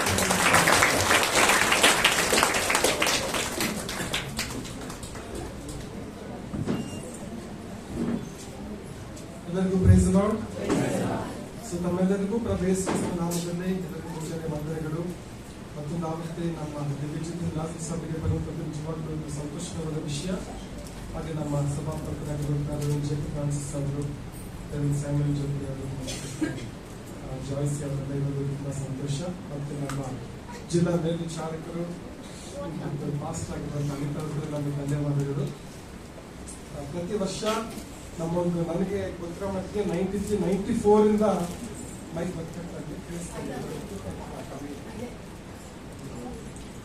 ಆಲ್ಮೋಸ್ಟ್ 94ರಿಂದ BBS ಅನ್ನೋದು ಯಥಾ ಪ್ರಕಾರವಾಗಿ ನಮ್ಮ ಸಭೆ ನಡೀತಾ ಇದೆ. ಆ ದಿನಗಳಲ್ಲಿ ಇದ್ದಂತ BBS ಇದ್ದಂತವ್ರು ಈಗ ದೊಡ್ಡವರಾಗಿ ಟೀಚರ್ಸ್ ಆಗಿ, ವಾಲಂಟಿಯರ್ಸ್ ಆಗಿ, ಪೇರೆಂಟ್ಸ್ ಆಗಿ ಅವ್ರ ಮಕ್ಕಳು ಬರ್ತಾ ಇದ್ದಾರೆ. ಸೊ ತುಂಬಾ ಸಂತೋಷ. ಈ ಒಂದು ಏಪ್ರಿಲ್ ಮೇ ಬಂದ್ಬಿಟ್ಟು ಒಂದು ಸುಗ್ಗಿ ಒಂದು ಕಾಲ ಅಂತ ನಾವು ಹೇಳ್ಬೋದು. ಯಾಕಂದ್ರೆ ಇಡೀ ಭಾರತ ದೇಶಾದ್ಯಂತ ಈ ಒಂದು BBS ಟೈಮ್ ಅಲ್ಲಿ ಎಷ್ಟೋ ಮಕ್ಕಳು, ರಕ್ಷಣೆ ಹೊಂದಿರುವಂತಹ ಮಕ್ಕಳು ಆತ್ಮಿಕವಾಗಿ ಬೆಳೆಯುವಂತ ಒಂದು ಅವಕಾಶ. ಎರಡನೇದಾಗಿ ಯೇಸುವಿನ ಕುರಿತಾಗಿ ಇದುವರೆಗೂ ಕೇಳದೇ ಇರುವಂತಹ ಮಕ್ಕಳಿಗೆ ಯೇಸುವಿನ ಒಂದು ಸುವಾರ್ತೆಯನ್ನು ಸತ್ಯದ ಪಾಠಗಳ ಮೂಲಕ, ಹಾಡುಗಳ ಮೂಲಕವಾಗಿ, ಸ್ಕಿಟ್ ಮೂಲಕವಾಗಿರ್ಬೋದು, ಗೇಮ್ಸ್ ಮೂಲಕವಾಗಿರ್ಬೋದು, ಒಂದು ಕಲಿಯುವಂತ ಒಂದು ಒಳ್ಳೆಯ ಅವಕಾಶ ಬಂದಿರುವುದು BBS ಮಿನಿಸ್ಟ್ರೀಸ್. ನಾವು ಕೂಡ ಒಂದು 25 ಮಂದಿ ಫುಲ್ ಟೈಮ್ ಸ್ಟಾಫ್, ಸುಮಾರು 70ರಿಂದ 100 BBS ಪ್ರತಿ ವರ್ಷ ಮಾಡಲಿಕ್ಕೆ ದೇವರು ಸಹಾಯ ಮಾಡ್ತಾ ಇದ್ದಾರೆ. ಇದು ಕರ್ನಾಟಕದ ಹಲವಾರು ಜಿಲ್ಲೆಗಳಲ್ಲಿ, ಬೀದರಿಂದ ಹಿಡಿದು ಕೋಲಾರವರೆಗೂ ನಮ್ಮೆಲ್ಲ 25 ಸ್ಟಾಫ್ ಯಾವಾಗಲೆಲ್ಲ BBS ಅಲ್ಲಿ ಇನ್ವಾಲ್ವ್ ಆಗ್ತಾರೆ. ಇವಾಗೆಲ್ಲ 3 days BBS, 5 ದಿನ, 7 ದಿನ, 10 ದಿನ. 10 ದಿನ ಮಾಡೋದು ಮೆಥಡಿಸ್ಟ್, ಬಹಳ ಫೇತ್ಫುಲ್ ಆಗಿ ಮೆಥಡಿಸ್ಟ್ ಅವರು 10 days ಮಾಡ್ತಾರೆ. ಯಾರು ಏನೇ ಮಾಡ್ಲಿ, 3 days ಆದ್ರೆ ಮಾಡ್ರಿ, 5 days ಆದ್ರೆ ಮಾಡ್ರಿ. ಸೊ ಈ ರೀತಿಯಾಗಿ ಈ ಒಂದು BBS ಗಳೆಲ್ಲ ಅನೇಕ ಸಾವಿರಾರು ಮಕ್ಕಳು ಬಂದು ಸುವಾರ್ತೆ ಕೇಳಿದ್ದಾರೆ. ಹಲ್ಲೆಲೂಯಾ. ಇದೊಂದು ಸುವಾರ್ತೆ ಕೇಳುವಂತ ಒಂದು ಒಳ್ಳೆ ಒಂದು ಅವಕಾಶ. ನಾನು ನಂತನೇ ಕಳೆದ ಒಂದು ವಾರದಲ್ಲೆಲ್ಲ ಮಕ್ಕಳು ಈ ಒಂದು ಸಿಗ್ನೆಟ್ ರಿಂಗ್ ಅನ್ನುವಂತ ವಿಷಯನ ಕೇಳಿ ಕೇಳಿ ಅವ್ರಿಗೆ ಸಾಕಾಯ್ತು. ಇವತ್ತು ಲಾಸ್ಟ್, ನಾಳೆಯಿಂದ ಆ ಸಿಗ್ನೆಟ್ ರಿಂಗ್ ಏನಂತೇಳಿ ದಯವಿಟ್ಟು ಮಾತಾಡ್ಬೇಡ್ರಿ. ಎಲ್ಲ ಸ್ಟಾಪ್, ಎಲ್ಲ ಕೇಳಿ ಆಯ್ತು. ಟೀಚರ್ಸ್ ಅದ್ರ ಬಗ್ಗೆ ಹೇಳಿ ಹೇಳಿ ಅವ್ರು ಕೂಡ ರೆಸ್ಟ್ ಅಲ್ಲಿ ಇದ್ದಾರೆ ಇವಾಗೆಲ್ಲರೂ. ಈಗ ಏನಂದ್ರೆ ಉಳಿದಂತವ್ರು ನಾವೇ, ಯಾರು ಈ BBS ಬಗ್ಗೆ ಏನಂತಾನೆ ಗೊತ್ತಿಲ್ಲ, ಯಾವ ಥೀಮ್ ನಮ್ಗೆ ಏನಂತ ಗೊತ್ತಿಲ್ಲ. ಏನೋ ನಮ್ಮ ಮಕ್ಕಳು ಬಂದಿದ್ದಾರೆ, ನಮ್ಮ ಮಕ್ಕಳು ಸ್ವಲ್ಪ ವಾಲಂಟಿಯರ್ಸ್ ಆಗಿದ್ರು, ನೋಡೋಣ ಅಂತ ಹೇಳಿ ಬಂದಿರ್ಬೋದು. ಸೊ ಇದೆಲ್ಲ ನಾವೆಲ್ಲರೂ ಕೂಡ ದೇವರ ವಾಕ್ಯ ಎಲ್ಲರಿಗೂ ಹಲ್ಲೆಲೂಯಾ. ಸೊ ಜಸ್ಟ್ ಒಂದು ಇಮ್ಯಾಜಿನೇಷನ್ ಆಯ್ತಾ, ಇದು ನಿಜ ಅಲ್ಲ, ಒಂದು ಇಮ್ಯಾಜಿನೇಷನ್ ಯೋಚನೆ ಮಾಡ್ರಿ. ನಮ್ಮ ಬ್ಯಾಂಗ್ಳೂರ್, ಬೆಂಗಳೂರಿನ ಎಲ್ಲ ಒಂದು ಜನರನ್ನ ಬಂದ್ಬಿಟ್ಟು ಒಂದು ಪಕ್ಕದ ರಾಜ್ಯದವರು ಸೆರೆಯಾಗಿ ಕರ್ಕೊಂಡು ಹೋಗ್ಬಿಡ್ತಾರೆ ಅಂತ ತಿಳ್ಕೊಳ್ರಿ. ಕ್ಯಾಪ್ಟಿವ್ಸ್. ನಾವೆಲ್ಲ ಬ್ಯಾಂಗ್ಳೂರಿಯನ್ಸ್ ಎಲ್ಲ ಹೋಗ್ತಾ ಇದ್ದೀವಿ. ಕ್ಯಾಪ್ಟಿವ್ ಆಗಿ ಎಲ್ಲೋ ಒಂದ್ ಕಡೆ ಆಂಧ್ರ, ತಮಿಳ್ನಾಡು, ಎಲ್ಲೋ ಒಂದ್ ಕಡೆ ಒಂದು 10 ವರ್ಷ ಹೋಗ್ತೀವಿ ಅಂತ ಇಟ್ಕೊಳ್ರಿ. ಅಲ್ಲಿ ಇದನ್ನ ಆಕ್ರಮಣ ಮಾಡಿದಂತವ್ರು ಏನ್ ಮಾಡ್ತಾರೆ, ಈಗೆಲ್ಲ ಸೆಟ್ಲ್ ಆಗ್ತಾರೆ. ಅವಾಗೆಲ್ಲ ಡಿಸ್ಟ್ರಾಯ್ ಮಾಡ್ಬಿಡೋರು. ಯಾರು ಬಂದಿಲ್ಲ ವಾಸವಾಗಿರ್ಬಾರ್ದು ಅಂತ ಹೇಳಿ ಎಲ್ಲ ಬಿಲ್ಡಿಂಗ್ಸ್ ಜಸ್ಟ್ ಯೋಚನೆ ಮಾಡಿ, ನಮ್ಮ ಮನೆಗಳೆಲ್ಲ ಎಲ್ಲ ಬಿಲ್ಡಿಂಗ್ಸ್ ಎಲ್ಲ ಡೆಮಾಲಿಷ್ ಮಾಡಿ, ಈ ಚರ್ಚ್ ಕೂಡ ಸ್ವಲ್ಪ ಡೆಮಾಲಿಷ್ ಮಾಡ್ಬಿಟ್ಟು ಏನೇನ್ ಬೇಕು ಎಲ್ಲ ತಗೊಂಡು ಎಲ್ಲ ಹೋಗ್ಬಿಟ್ರು. 10 ವರ್ಷ ನಾವಿಲ್ಲ ಬ್ಯಾಂಗ್ಳೂರ್ನಲ್ಲಿ. 10 ವರ್ಷ ಆದ್ಮೇಲೆ ನಮ್ಗೆ ರಿಲೀಸ್, ಯಾರೋ ಒಬ್ಬರ ನಾಯಕತ್ವದಲ್ಲಿ ನಾವೇನಾಗ್ತೀವಿ ಮತ್ತೆ ವಾಪಸ್ಸು ಬೆಂಗಳೂರು ಬರ್ತೀವಿ. ಬೆಂಗಳೂರು ಬಂದಾಗ ಫಸ್ಟ್ ನಾವೇನ್ ಮಾಡ್ತೀವಿ, ಕಮ್ಮನಹಳ್ಳಿಯಲ್ಲಿ ನಮ್ಮ ಮನೆ ಇದೆಯಾ, ಬಾನ್ಸ್ವಾಡಿಯಲ್ಲಿ ನಮ್ಮ ಮನೆ ಇದೆಯಾ, ರೋಡ್ ಇದೆಯಾ, ಬಾಂಸಪಾಳ್ಯದಲ್ಲಿ ನಮ್ದು ಬೀದ್ ಕರೆಕ್ಟ್ ಆಗಿದ್ಯಾ, ಅಂಗಡಿ ಇದೆಯಾ, ನಾನು ಇಲ್ಲಿ ವ್ಯಾಪಾರ ಮಾಡ್ತಾ ಇದ್ದೆ, ಇಲ್ಲಿ ಕೆಲಸ ಮಾಡ್ತಾ ಇದ್ದೆ, ಇಲ್ಲಿ ಬಸ್ ಸ್ಟ್ಯಾಂಡ್ ಹತ್ತಾ ಇದೆ, ಬಸ್ ಸ್ಟ್ಯಾಂಡ್ ಇದೆಯಾ. ಸೊ ಫಸ್ಟ್ ನಮ್ಮ ಥಾಟ್ ಏನ್ ಬರುತ್ತೆ ಅಂದ್ರೆ ನಮ್ಮ ಮನೆಗಳು ಇದೆಯಾ, ಫಸ್ಟ್ ನಮ್ಮ ಮನೆಯನ್ನು ಕಂಪ್ಲೀಟ್ ಡಿಸ್ಟ್ರಾಯ್ ಮಾಡಿದಾರ, ಅರ್ಧ ಮಾಡಿದಾರ, ಹೆಂಗೆ ನಾವು ರೀಬಿಲ್ಡ್ ಮಾಡೋದು ಹೇಗೆ, ನಮ್ಮ ಮನೆಗಳನ್ನು ಮತ್ತೆ ನಾವು ಪುನಃ ನಾವು ಕಟ್ಟಿಕೊಳ್ಳೋದು ಹೇಗೆ. ಸೊ ಕೆಲಸ ಹೋಗ್ಬಿಟ್ಟಿದೆ 10 ವರ್ಷ. ಏನಾಯ್ತೋ ಗೊತ್ತಿಲ್ಲ, ಕಂಪನಿಗಳೆಲ್ಲ ಏನಾಯ್ತೋ ಗೊತ್ತಿಲ್ಲ ಬ್ಯಾಂಗ್ಳೂರ್ನಲ್ಲಿ. 10 ವರ್ಷ ಆದ್ಮೇಲೆ ಹೇಗೆ ನಾನು ಮತ್ತೆ ಕೆಲಸ ಆರಂಭ ಮಾಡೋದು, ಒಂದು ಬಿಸ್ನೆಸ್ ಹೇಗೆ ಸ್ಟಾರ್ಟ್ ಮಾಡೋದು ಅಂತೆಲ್ಲ ಏನ್ ಮಾಡ್ತೀವಿ, ಯೋಚನೆ ಮಾಡ್ತೀವಿ. ಆದ್ರೆ ಶನಿವಾರ ಬಂದ್ಬಿಡುತ್ತೆ. ಶನಿವಾರ ಬಂದಾಗ ನಮ್ಗೆ ಚರ್ಚ್ ಜ್ಞಾಪಕ ಬರುತ್ತೆ. ನಾಳೆ ಭಾನುವಾರ ಎಲ್ಲ ಚರ್ಚ್ ಹೋಗ್ಬೇಕು. ಬಟ್ ಚರ್ಚ್ ಏನಾಯ್ತು ಅಂತ ಹೇಳಿ ಅಲ್ಲಿಗೆ ಗೊತ್ತಿಲ್ಲ. ಎಲ್ಲ ಯಾವ್ದ್ರಲ್ಲಿ ಬಿಸಿ. ಒಂದ್ ವೇಳೆ ಸೋಮವಾರ ಬಂದ್ರೆ ಅಂತ ಇಟ್ಕೊಳ್ರಿ, ಕ್ಯಾಪ್ಟಿವ್ಸ್ ನಮ್ಗೆ ರಿಲೀಸ್ ಆಗಿ ಸೋಮವಾರ ಬಂದ್ರೆ, ಸೋಮವಾರದ ಶನಿವಾರ ಫುಲ್ ಕಾನ್ಸಂಟ್ರೇಷನ್ ನಮ್ಮ ಮನೆ ಮೇಲೆ. ಓಕೆ, ಹೆಂಗೆ ನಾವು ಪ್ಲಾನ್ ಮಾಡೋದಕ್ಕೆ, ಯಾವ ಇಂಜಿನಿಯರ್ನ ಹಿಡಿಬೇಕು, ಎಲ್ಲಿ ಇಟ್ಕೆ ಸಿಗುತ್ತೆ, ಎಲ್ಲಿ ಸಿಮೆಂಟ್ ಮಣ್ಣು ಸಿಗುತ್ತೆ, ನೀರು ಸಿಗುತ್ತೆ. ನಾವು ಫಸ್ಟ್ ನಾವು ಮನೆಗಳನ್ನ ಏನ್ ಮಾಡ್ಬೇಕು, ಕಟ್ಕೊಳ್ಬೇಕು. ಶನಿವಾರ ನೈಟ್ ಆದ ತಕ್ಷಣ ಏನಾಗುತ್ತೆ ಅಂದ್ರೆ ಸಾಯಂಕಾಲ ಸಾಂಗ್ ಪ್ರಾಕ್ಟೀಸ್ ಬರ್ತಾರೆ. ಇಲ್ಲಿ ಸಾಂಗ್ ಪ್ರಾಕ್ಟೀಸ್ ಬಂದ್ರೆ ಇಲ್ಲಿ ಬಿಲ್ಡಿಂಗ್ ಏನಾಗಿರಲ್ಲ, ಫುಲ್ ಇರಲ್ಲ. ಏನಪ್ಪ ಫುಲ್ ಡೆಮಾಲಿಷ್ ಮಾಡ್ಬಿಟ್ಟಿದ್ದಾರೆ, ನಾಳೆ ಬೆಳಗ್ಗೆ ಹೆಂಗಿದ್ರು ಚರ್ಚ್ ಆರೋಗ್ಯ ನಡೆಸೋದು. ಸೊ ಒಂದು ಫೋನ್ ಕಾಲ್ ಪಾಸ್ಟರ್ಗೆ, ಏನ್ ಮಾಡೋದು ನೋಡೋಣ, ಭಾನುವಾರ ಬೆಳಗ್ಗೆ ಎಲ್ಲ ಬಂದು ನೋಡಿ ಏನಾದ್ರು ಮಾಡೋಣ. ಭಾನುವಾರ ಬೆಳಗ್ಗೆ ನಾವೆಲ್ಲ ಇಲ್ಲಿ ಬರ್ತೀವಿ.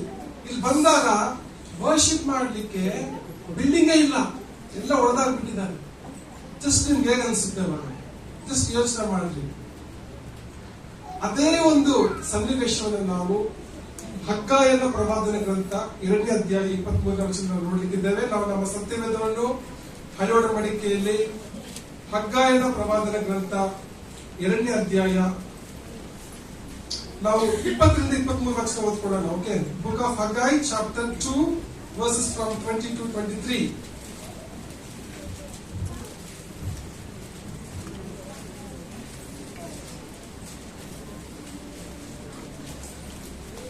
ಹಗ್ಗಾಯಸಿಗೆ ಬಹಳ ಕಷ್ಟ. Minor prophet. ತಿಂಗಳು 24ನೇ ದಿವಸದಲ್ಲಿ ಯೆಹೋವನು ಹಗ್ಗಾಯನಿಗೆ ಈ 2 ವಾಕ್ಯಗಳನ್ನು ದಯಪಾಲಿಸಿದನು. ಯೆಹೂದದ ದೇಶಾಧಿಪತಿಯಾದ ಜೆರುಬ್ಬಾಬೆಲನಿಗೆ ಹೀಗೆ ನುಡಿ, ನಾನು ಭೂಮಿ ಆಕಾಶಗಳನ್ನು ಅದರಲ್ಲಿರುವ ರಾಜ್ಯಗಳನ್ನು ಸಿಂಹಾಸನಗಳನ್ನು ಕೆಡವಿ ಜನಾಂಗಗಳನ್ನು ಸಂಸ್ಥಾನದ ಬಲವನ್ನು ಧ್ವಂಸ ಮಾಡಿ ರಥಗಳನ್ನು ರಥೋತ್ಸವಗಳನ್ನು ದಬ್ಬಿ ಬಿಡುವೆನು. ಕುದುರೆಗಳನ್ನು ರಾಹುತಗಳನ್ನು ಬಿದ್ದು ಹೋಗುವವು.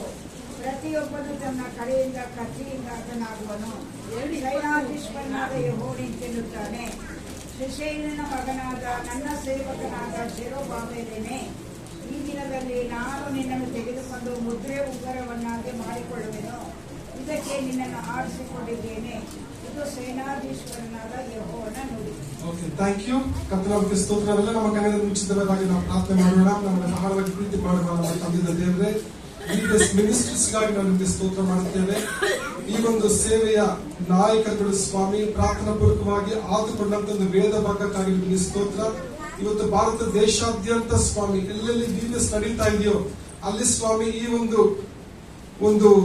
ಒಂದು ಹಗ್ಗಾಯನ ಪುಸ್ತಕದ ಒಂದು ಮೂಲಕವಾಗಿ ಸ್ವಾಮಿ ಲಕ್ಷಾಂತರ ಮಕ್ಕಳು ನಿಮ್ಮ ಸುವಾರ್ತೆಯನ್ನು ಕೇಳಿದ್ದಾರೆ ಸ್ವಾಮಿ ದೇವರೇ. ಇದರ ಮೂಲಕವಾಗಿ ರಕ್ಷಿಸಲ್ಪಟ್ಟಂತ ಮಕ್ಕಳು ಆತ್ಮಿಕವಾಗಿ ಬೆಳೆಯುವಂತೆ, ರಕ್ಷಣೆ ಹೊಂದದೇ ಇರುವಂತ ಹೊಸದಾಗಿ ಬಂದಿರುವಂತ ಮಕ್ಕಳು ನಿಮ್ಮ ಪ್ರೀತಿಯನ್ನು ಸವಿಯುವಂತೆ, ಅವರು ಕೂಡ ನಿಮ್ಮನ್ನು ರಕ್ಷಕನ ಕಂಡುಕೊಳ್ಳುವಂತೆ ಸಹಾಯ ಮಾಡು. ಪ್ರಾರ್ಥನೆ ಕೇಳಿದಕ್ಕಾಗಿ ಸ್ತೋತ್ರ. ಯೇಸುವಿನ ನಾಮದಲ್ಲಿ ಬೇಡುತ್ತೇವೆ ತಂದೆಯೇ. ಸೊ ಈ ಒಂದು ಹಗ್ಗಾಯನ ಒಂದು ಪುಸ್ತಕದ ಇದನ್ನೇ ನಾವು ನೋಡ್ಬೇಕಾದ್ರೆ, ಈಗ ಇಸ್ರಾಯೇಲ್ ಜನರು ವಾಗ್ದಾನ ದೇಶದಿಂದ ಅವ್ರು ಏನಾಗಿದ್ದಾರೆ ಅಂದ್ರೆ ಸೆರೆಯಾಗಿ ಅವರು 70 ವರ್ಷಗಳ ಕಾಲ ಬ್ಯಾಬಿಲೋನ್ ದೇಶಕ್ಕೆ ಹೋಗಿದ್ದಾರೆ. ನಮ್ಗೆಲ್ಲ ಒಂದು ಪ್ರಶ್ನೆ, ಯಾಕೆ ಹೋಗ್ಬೇಕು ಅವರು ಬ್ಯಾಬಿಲೋನ್ ದೇಶಕ್ಕೆ? ಕಾರಣ ದೇವರು ಹಲವಾರು ಸಾರಿ ಇಸ್ರಾಯೇಲ್ ಜನರಿಗೆ ಏನ್ ಮಾಡಿದ್ರು, ಅವರಿಗೆ ಸರಿ ಮಾಡಿದ್ರು, ಅವ್ರನ್ನ ಶಿಕ್ಷಿಸಿದ್ರು. ಆದ್ರೂ ಕೂಡ ಅವರು ದೇವರಿಗೆ ಅವಿಧೇಯರಾದ್ರು. ದೇವರು ಅನ್ಕೊಂಡ್ರೆ ನಾನು ಹೇಳಿದ್ರೆ ಇವ್ರ ಮಾತು ಕೇಳಲ್ಲ, ನಾನು ಅವ್ರನ್ನ ಏನ್ ಮಾಡ್ತೀನಿ, ಒಂದು ದೇಶಕ್ಕೆ ನಾನು ಕಳಿಸ್ಕೊಡ್ತೀನಿ, ಸ್ವಲ್ಪ ಅವ್ರಿಗೆ ಇನ್ನು ಸ್ವಲ್ಪ ಕಠಿಣವಾಗಿ ಅವ್ರಿಗೆ ಶಿಕ್ಷೆ ಕೊಡ್ಲಿ ಅಂತ ಹೇಳಿ ದೇವರು ನೆಬೂಕದ್ನೆಚ್ಚರ್ ರಾಜನಿಗೆ ದೇವರು ಒಪ್ಪಿಸ್ಬಿಟ್ರು. ಆತ ಬಂದ್ಬಿಟ್ಟು ಒಬ್ಬ ಬಲಿಷ್ಠನಾದಂತ ಒಬ್ಬ ರಾಜ 70 ವರ್ಷಗಳ ಕಾಲ ಅಂದ್ರೆ ಇಸ್ರೇಲ್ ದೇಶಕ್ಕೆ ಬಂದು ಎಲ್ಲವನ್ನ ಧ್ವಂಸ ಮಾಡಿ, ಯೆರೂಸಲೇಮ್ ದೇವಾಲಯವನ್ನ ನಾಶ ಮಾಡಿ, ದೇವರ ಮಂಜೂಷವನ್ನೆಲ್ಲ ತೆಗೆದುಕೊಂಡು, ದೇವರ ಮಂಜೂಷದ ದೇವಸ್ಥಾನ ಗುಡಾರದಲ್ಲಿದ್ದಂತ ಎಲ್ಲ ಪಾತ್ರೆಗಳನ್ನು ತೆಗೆದುಕೊಂಡು ಜನರನ್ನ ಸರಿಯಾಗಿ ಕರ್ಕೊಂಡು ತನ್ನ ದೇಶಕ್ಕೆ ಹೋಗ್ಬಿಟ್ಟ. ಸೊ 70 ವರ್ಷಗಳ ಕಾಲ ಈ ಒಂದು ಯೆರೂಸಲೇಮಿನ ವಿಷಯದಲ್ಲಿ ಯಹೂದ ಒಂದು ಪ್ರಾಂತದ ಕುರಿತಾಗಿ ಚಿಂತಿಸುವಂತವ್ರಿಲ್ಲ. ಎಲ್ಲ ವಯಸ್ಸಾದಂತವ್ರು, ಅನಾರೋಗ್ಯದಲ್ಲಿರುವಂತವ್ರು ಅವ್ರನ್ನ ಬಿಟ್ಬಿಟ್ಟು ಚೆನ್ನಾಗಿರೋನೆಲ್ಲ ಏನ್ ಮಾಡಿದವರು ಸರಿಯಾಗಿ ಅವ್ರನ್ನೆಲ್ಲ ಕರ್ಕೊಂಡು ಹೋಗ್ಬಿಟ್ಟು. ಜಸ್ಟ್ ಯೋಚನೆ ಮಾಡಿ, 70 ವರ್ಷಗಳ ಕಾಲ ಇಸ್ರೇಲ್ ಜನರಿಗೆ ಏನಿಲ್ಲ, ಒಂದು ಕನೆಕ್ಷನ್ ಇಲ್ಲ. ಕೆಲವೊಮ್ಮೆ ಭಾಷೆ ಕೂಡ ಮರೆಯುವಂತ ಒಂದು ಚಾನ್ಸಸ್ ಇದೆ. ಇವರು ಇಬ್ರಿಯ ಭಾಷೆ ಮಾತಾಡುವಂತವ್ರು, ಯೆಹೋವ ದೇವರನ್ನು ಏಕ ದೇವರನ್ನು ಆರಾಧಿಸುವಂತವ್ರು. ಅಂದ್ರೆ ಬ್ಯಾಬಿಲೋನ್ ದೇಶ ಬಂದ್ಬಿಟ್ಟು ಒಂದು ವಿಗ್ರಹಗಳನ್ನು ಆರಾಧಿಸುವಂತ ಒಂದು ಸ್ಥಳ. ಅವರ ಸಂಸ್ಕೃತಿ ಬೇರೆ, ಅವರ ಆಚಾರ ವಿಚಾರ ಬೇರೆ, ಅವರ ಊಟ ಉಪಚಾರಗಳು ಬೇರೆ. ನಾವು ದಾನಿಯೇಲನ ಪುಸ್ತಕಗಳನ್ನ ನೋಡ್ತೀವಲ್ವ, ಹೇಗೆಲ್ಲ ದಾನಿಯೇಲ ಮತ್ತು ಅವರ ಸ್ನೇಹಿತರಿಗೆಲ್ಲ ಓಕೆ ಇಂಥ ಒಂದು ಆಹಾರವನ್ನು ನೀವು ಸೇವನೆ ಮಾಡಬೇಕು, ಇಂಥ ಮೂರ್ತಿಗೆ ನೀವು ಎಲ್ಲ ಶಿರಬಾಗ್ಬೇಕು, ಕೈ ಮುಗಿಬೇಕು, ಎಂತೆಂತ ಒಂದು ಕಠೋರವಾದಂತ ಒಂದು ನಿರ್ಬಂಧಗಳನ್ನು ಏನ್ ಮಾಡೋದಂದ್ರೆ ಇಸ್ರೇಲ್ ಜನರಿಗೆ ಏರ್ಪಾಡಿತು. ಸೊ 70 ವರ್ಷಗಳ ಕಾಲ ಅದೆಲ್ಲ ನಮ್ಮ ಮನಸ್ಸಿನಲ್ಲಿ ಯಾಕೆ ದೇವರು ನಮ್ಮನ್ನ ದೂರ ಮಾಡ್ಬಿಟ್ರು? 70 ವರ್ಷ ಅವ್ರು ಏನ್ ಮಾಡ್ತಾ ಇದ್ದಾರೆ, ಅವರು ಸಂಪತ್ತಿನವನ್ನು ಆಚರಣೆ ಮಾಡ್ಲಿಕ್ಕೆ ಆಗ್ತಾ ಇಲ್ಲ. ಮುಕ್ತವಾಗಿ okay with freedom, with much freedom they're enable to worship God in a unknown country. ಇನ್ನೊಂದು ದೇಶದಲ್ಲಿ ಅವರು ದೇವರನ್ನ ಆರಾಧನೆ ಮಾಡ್ಲಿಕ್ಕೆ ಆಗ್ಲಿಲ್ಲ. ಈಗ 70 ವರ್ಷ ಆದ್ಮೇಲೆ ಏನಾಗುತ್ತೆ ಅಂತ ಹೇಳಿದ್ರೆ, ದೇವರು ಇಸ್ರೇಲ್ ಜನರನ್ನ 2 ಹಂತದಲ್ಲಿ ಯೆರೂಸಲೇಮಿಗೆ ಕರ್ಕೊಂಡು ಬರ್ತಾರೆ. ಮೊದಲನೇ ನೋಡ್ತಾರೆ ನಾವು ನೆಹೆಮೀಯನ ಒಂದು ನಾಯಕತ್ವದಲ್ಲಿ, ನೆಹೆಮೀಯ ಮತ್ತು ಎಜ್ರನ ಒಂದು ನಾಯಕತ್ವದಲ್ಲಿ ಏನಾಗ್ತಾರೆ ಅಂದ್ರೆ ಸ್ವಲ್ಪ ಜನ ಅವ್ರು ಹಿಂತಿರುಗಿ ಬರ್ತಾರೆ. ಎರಡನೇದಾಗಿ ಜೆರುಬ್ಬಾಬೆಲನ ಒಂದು ನಾಯಕತ್ವದಲ್ಲಿ ಇನ್ನುಳಿದಂತ ಸ್ವಲ್ಪ ಜನ ಬರ್ತಾರೆ. ನಾವು ಎಜ್ರನ ಪುಸ್ತಕ 3-4ನೇ ಅಧ್ಯಾಯ ಓದ್ಬೇಕಾದ್ರೆ ಎಲ್ಲ ಒಂದೊಂದು ಕುಲದವರಲ್ಲಿ ಎಷ್ಟೆಷ್ಟು ಜನ ಅವರು ಯೆರೂಸಲೇಮಿಗೆ ಹಿಂತಿರುಗಿ ಬಂದ್ರು ಅಂತ ಹೇಳ್ಬಿಟ್ಟು ನಾವು ನೋಡ್ತೇವೆ. ಈಗ ಇಂಥ ಒಂದು ಸಮಯದಲ್ಲಿ ಈಗ ಅವರು ಯೆರೂಸಲೇಮಿಗೆ ಬಂದಾಗ ಎಲ್ಲ ಒಂದು ಫೋಕಸ್ ಏನಾಗುತ್ತೆ ಅಂತ ಹೇಳಿದ್ರೆ, ನಾವು ನಮ್ಮ ಕುಟುಂಬನ ಕಟ್ಕೊಳ್ಬೇಕು. 70 ವರ್ಷ ಆದ್ಮೇಲೆ ನಾವು ಬಂದಿದ್ದೀವಿ. ಈ ನೆಬೂಕದ್ನೆಚ್ಚರ್ ರಾಜ ಏನೇನ್ ಮಾಡಿದಾನೋ, ಏನ್ ಹಾಳು ಮಾಡಿದಾನೋ, ಏನ್ ಬಿಟ್ಟು ಹೋಗಿದಾನೋ, ನಾವೇನ್ ಮಾಡ್ಬೇಕು? ಇವಾಗ ಅದನ್ನ ಪುನರ್ಸ್ಥಾಪನೆ ಮಾಡ್ಬೇಕು. ರಿಎಸ್ಟಾಬ್ಲಿಷ್, ರೀಬಿಲ್ಡ್. ನೋಡ್ರಿ, ಹೊಸದಾಗಿ ಕಟ್ಟುವಂತ ಮನೆ ಹೊಸದಾಗಿ ಒಂದು ಮನೆ ಕಟ್ಬಹುದು, ಆದ್ರೆ ಬಿತ್ತುವಂತ ಮನೆಯನ್ನು ಮತ್ತೆ ಪುನಃ ಕಟ್ಟೋದು ಏನಾಗಿದೆ ಬಹಳ ಕಷ್ಟ. ಈ ಗೋಡೆಗಳು ವೀಕ್ ಆಗಿದ್ಯಾ, ಪಿಲ್ಲರ್ಸ್ ವೀಕ್ ಆಗಿದ್ಯಾ, ಫೌಂಡೇಶನ್ ವೀಕ್ ಆಗಿದ್ಯಾ, ಫೌಂಡೇಶನ್ ತೆಗೆದು ಹೊಸ ಫೌಂಡೇಶನ್ ಹಾಕ್ಬೇಕಾ? ಸೊ ಒಂದು ಹೊಸದಾಗಿ ಮನೆ ಕಟ್ಟೋದು ಬಹಳ ಸುಲಭ. ನಮ್ಮ ಮನಸ್ಸಿಗೆ ಒಂದು ಬ್ಲೂ ಪ್ರಿಂಟ್ ಮಾಡ್ಕೊಂಡು ನಾವು ಚೆನ್ನಾಗಿ ನಾವು ಕಟ್ಬಹುದು. ಆದ್ರೆ ಬಿದ್ದು ಹೋದಂತ ಒಂದು ಮನೆಯನ್ನು ನಾವು ಪುನರ್ಸ್ಥಾಪಿಸುವಂತದ್ದು ಬಹಳ ಕಷ್ಟ. ಈಗ ಜಸ್ಟ್ ಯೋಚನೆ ಮಾಡ್ರೆ, ಇಡೀ ಒಂದು ಯೆರೂಸಲೇಮ್ ಪಟ್ಟಣ ಏನಾಗಿದೆ ಅಂದ್ರೆ ಅದು 70 ವರ್ಷಗಳ ಕಾಲ ಒಂದು ನಿರ್ಜನ ಪ್ರದೇಶ ಆಗಿದೆ. ಅಲ್ಲಿ ಯಾವ ಜನರು ಯಾರು ವಾಸ ಮಾಡ್ಲಿಕ್ಕೆ ಆಗ್ತಾ ಇಲ್ಲ. ಈಗ ಇವರೆಲ್ಲ ಇಸ್ರೇಲ್ ಜನರು ಬಂದಾಗ ಅವರ ಒಂದು ಮನಸ್ಸು ಏನಾಯ್ತು ಅಂತ ಹೇಳಿದ್ರೆ, ಎಲ್ಲ ಅವ್ರ ಮನೆ ಕಡೆ ಹೋಯ್ತು. ನೀವು ಹಗ್ಗಾಯಿನ ಪುಸ್ತಕದ ಆರಂಭದಿಂದ ನೀವು ಓದ್ಬೇಕಾದ್ರೆ ಅವರೆಲ್ಲ ಏನ್ ಮಾಡ್ತಾರೆ ಅಂದ್ರೆ, ಓಕೆ ಇದು ಯೆಹೋವನ ಆಲಯವನ್ನು ಕಟ್ಟುವಂತ ಸಮಯವಲ್ಲ. This is not the time to rebuild a Jerusalem temple. ಇದು ಆಲಯವನ್ನು ಕಟ್ಟುವಂತ ಸಮಯವಲ್ಲ. ಮತ್ತೆ ಇನ್ನೇನು ಸಮಯ? ಇದು ಮನೆ ಕಟ್ಟುವ ಸಮಯ. ಇದು ಓಕೆ, ನಮ್ಮ ಮನೆ ನಾವು ಕಟ್ಕೊಳ್ಳೋಣ ಫಸ್ಟ್, ನಾವು ಜೋಪಾನ ಮಾಡ್ಕೊಳ್ಳೋಣ ಫಸ್ಟ್. ನಮ್ಗೆ ವಾಸ ಮಾಡ್ಲಿಕ್ಕೆ ನಮ್ಗೆ ಮನೆ ಬೇಕು, ಕೆಲಸ ಮಾಡ್ಲಿಕ್ಕೆ ಉದ್ಯೋಗ ಬೇಕು. ಸೊ ಏನ್ ತೋಟ ಇದೆ, ಏನ್ ಕಾಯಿ ಪಲ್ಯ ಹಾಕ್ಬೋದು, ಏನ್ ಬೀಜ ಬಿತ್ತಬಹುದು, ಎಲ್ಲ ಏನ್ ಮಾಡ್ತಿದ್ದಾರೆ ಒಳ್ಳೆ. ಯಾಕಂದ್ರೆ ಇಸ್ರೇಲ್ ಜನರು ಒಳ್ಳೆ ಪ್ಲಾನಿಂಗ್ ಮಾಡುವಂತವ್ರು, ಯೋಚನೆ ಮಾಡುವಂತವ್ರು. ಎಲ್ಲ ಮಾಡಿ ಏನ್ ಮಾಡ್ತಾರೆ ಅಂದ್ರೆ ಈಗ ಅವರು ತಮ್ಮ ಒಂದು ರಿನ್ಯೂವಲ್, ಎಲ್ಲ ಒಂದು ಉಜ್ಜೀವನ ಆಗ್ತಾ ಇದೆ. ಎಲ್ಲ ಸಿಟಿನ ಎಲ್ಲ ಜೀರ್ಣೋದ್ಧಾರ, ಜೀರ್ಣೋದ್ಧಾರ ಮಾಡ್ತಾ ಇದ್ದಾರೆ. ಎಲ್ಲವನ್ನ ಒಂದೊಂದಾಗಿ ಸರಿ ಮಾಡ್ಕೊಂಡು ಬರ್ತಾ ಇದ್ದಾರೆ. ದೇವರು ಕೂಡ ನೋಡ್ತಾ ಇದ್ದಾರೆ ಜನರನ್ನ, ಇವ್ರು ಏನ್ ಮಾಡ್ತಾ ಇದ್ದಾರೆ ಇವ್ರು ಬಂದು. ಯಾಕಂದ್ರೆ ದೇವರಿಗೆ ಹೇಳಿಲ್ಲ ನನಗಾಗಿ ನೀವು ಆಲಯವನ್ನು ಕಟ್ಟಿ ಅಂತ ಹೇಳಿ. ದಾವೀದನಿಗೆ ಒಂದು ಆಸೆ ಇತ್ತು, ನಾವು ಯಾಕೆ ದೇವರಿಗೆ ಒಂದು ಆಲಯವನ್ನು ಕಟ್ಟಬಾರ್ದು. ಆತನು ಯೋಚನೆ ಮಾಡಿದ, ಸೊಲೊಮೋನನು ದೇವರಿಗಾಗಿ ಆಲಯವನ್ನು ಕಟ್ಟಿದ. ಈಗ ಆಲಯವು ಹಾಳು ಬಿದ್ದಿದೆ, ಆಲಯದಲ್ಲಿ ಇಲ್ಲ. ದೇವರನ್ನ ಆರಾಧನೆ ಮಾಡ್ಲಿಕ್ಕೆ ಮಹಾಯಾಜಕನಾಗಲಿ ಬಂದು ಅಲ್ಲಿ ಯಜ್ಞಗಳನ್ನು ಅರ್ಪಣೆ ಮಾಡ್ಲಿಕ್ಕೆ ಯಾವುದೊಂದು ಸ್ಥಳಾವಕಾಶ ಇಲ್ಲ. ಎಲ್ಲರೂ ಏನ್ ಮಾಡ್ತಾ ಇದ್ದಾರೆ ಇವಾಗ? ಎಲ್ಲರೂ ಮನೆಗಳನ್ನ ಕಟ್ಕೊಳ್ತಾ ಇದ್ದಾರೆ. ಯಾರು ದೇವರ ಆಲಯದ ವಿಷಯದಲ್ಲಿ ಚಿಂತೆ ಮಾಡಲಿಲ್ಲ. ಅಂದ್ರೆ ಇಲ್ಲಿ ಏನಾಗುತ್ತಂದ್ರೆ ಅವರು ದೇವರಿಗೆ ಕೊಡಬೇಕಾದಂತ ಒಂದು ಅಗ್ರಸ್ಥಾನ ಅಲ್ಲಿ ಮಿಸ್ ಆಯಿತು. So giving first priority to God is missing. ನೋಡಿ, ಮನೆ ಕಟ್ಕೊಳ್ಳೋದು, ಕೆಲಸ ಮಾಡೋದು, ಕೆಲಸ ಕೊಡೋದು ತಪ್ಪಲ್ಲ. ಆದ್ರೆ ನಮ್ಮ ಜೀವನದ ಒಂದು ಮುಖ್ಯ ಉದ್ದೇಶ ಏನು? ನಮ್ಮ ಜೀವನದ ಉದ್ದೇಶ ಏನು? ನಾವು ಹುಟ್ಟಿದ್ದೀವಿ, ನಾನು ಬದುಕಿದ್ದೀನಿ, ನಾನು ಸಂಪಾದನೆ ಮಾಡ್ಬೇಕು, ನನ್ನ ಮನೆ ಕಟ್ಟಬೇಕು, ನನಗೆ ಮಕ್ಕಳಾಗ್ಬೇಕು, ಅವ್ರಿಗೆ ಮದುವೆ ಮಾಡ್ಬೇಕು, ನನ್ನ ಮೊಮ್ಮಕ್ಕಳನ್ನ ನೋಡ್ಬೇಕು, ಅವ್ರ ಮದುವೆ ನಾನು ನೋಡ್ಬೇಕು. ಸೊ ಇದೆಲ್ಲ ನಮ್ಗೆ ಏನಂದ್ರೆ ಇದೆಲ್ಲ ಫುಲ್ ಪ್ಲಾನ್. ನಾವೆಲ್ಲ ಸ್ಕೆಚ್ ಹಾಕಿರ್ತೀವಿ, ಈ ವರ್ಷ ಇದೆಲ್ಲ ಆಗ್ಬೇಕು, ನೆಕ್ಸ್ಟ್ ಇಯರ್ ಇದೆಲ್ಲ ಆಗ್ಬೇಕು. ಸೊ ಅದು ರೂಟೀನ್ ಆಗಿ ಹಾಗೆ ಆಗ್ತಾ ಇರ್ತದೆ. ಬಟ್ ದೇವರ ಕುರಿತಾದಂತ ಒಂದು ಕಾರ್ಯಗಳ ಕುರಿತಾಗಿ ನಾವು ಯೋಚನೆ ಮಾಡಬೇಕು. ಈಗ ಇಲ್ಲಿ ಎಲ್ಲರೂ ಜಸ್ಟ್ ಓಕೆ, ಎಲ್ಲ ಅವರನ್ನು ಕಾನ್ಸಂಟ್ರೇಟ್ ಮಾಡ್ತಾ ಇದ್ದಾರೆ ಎಲ್ಲರೂ. ಆದ್ರೆ ವಾಕ್ಯದಲ್ಲಿ ನೀವೆಲ್ಲ ಜಸ್ಟ್ ಓದ್ಬೇಕಾದ್ರೆ ಅವ್ರಿಗೆ ಏನೇ ಮಾಡಿದ್ರು ಕೂಡ ಓಕೆ, 1ನೇ ಅಧ್ಯಾಯದ 9ನೇ ವಚನ, ನೀವು ಬಹು ಬೆಳೆಯನ್ನು ನಿರೀಕ್ಷಿಸಿದ್ದೀರಿ, ಸ್ವಲ್ಪ ಮಾತ್ರ ಸಿಕ್ಕಿತು. ನೀವು ಮನೆಗೆ ತೆಗೆದುಕೊಂಡು ಬಂದಾಗ ನಾನು ಅದರ ಮೇಲೆ ಉಸಿರು ಬಿಟ್ಟೆನು.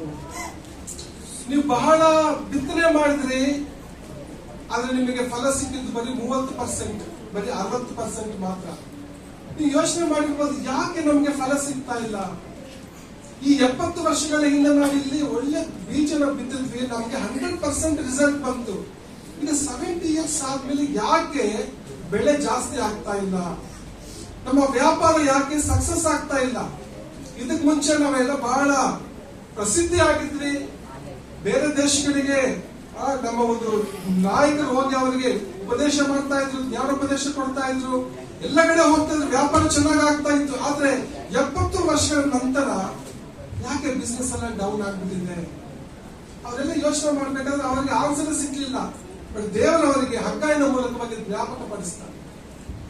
ಇಸ್ರಾಯೇಲ್ ಜನರಿಗೆ ಹೇಳ್ತಾರೆ, ನೀವೇನ್ ಮಾಡ್ಬೇಕಂದ್ರೆ ದೇವರಿಗೆ ನೀವು ಕೊಡಬೇಕಾದ ಸ್ಥಾನವನ್ನು ಕೊಡ್ರಿ. Hallelujah. So give the first priority to God. ದೇವರಿಗೆ ಯಾವ ಪ್ರಾಧಾನ್ಯತೆ ಇದೆ?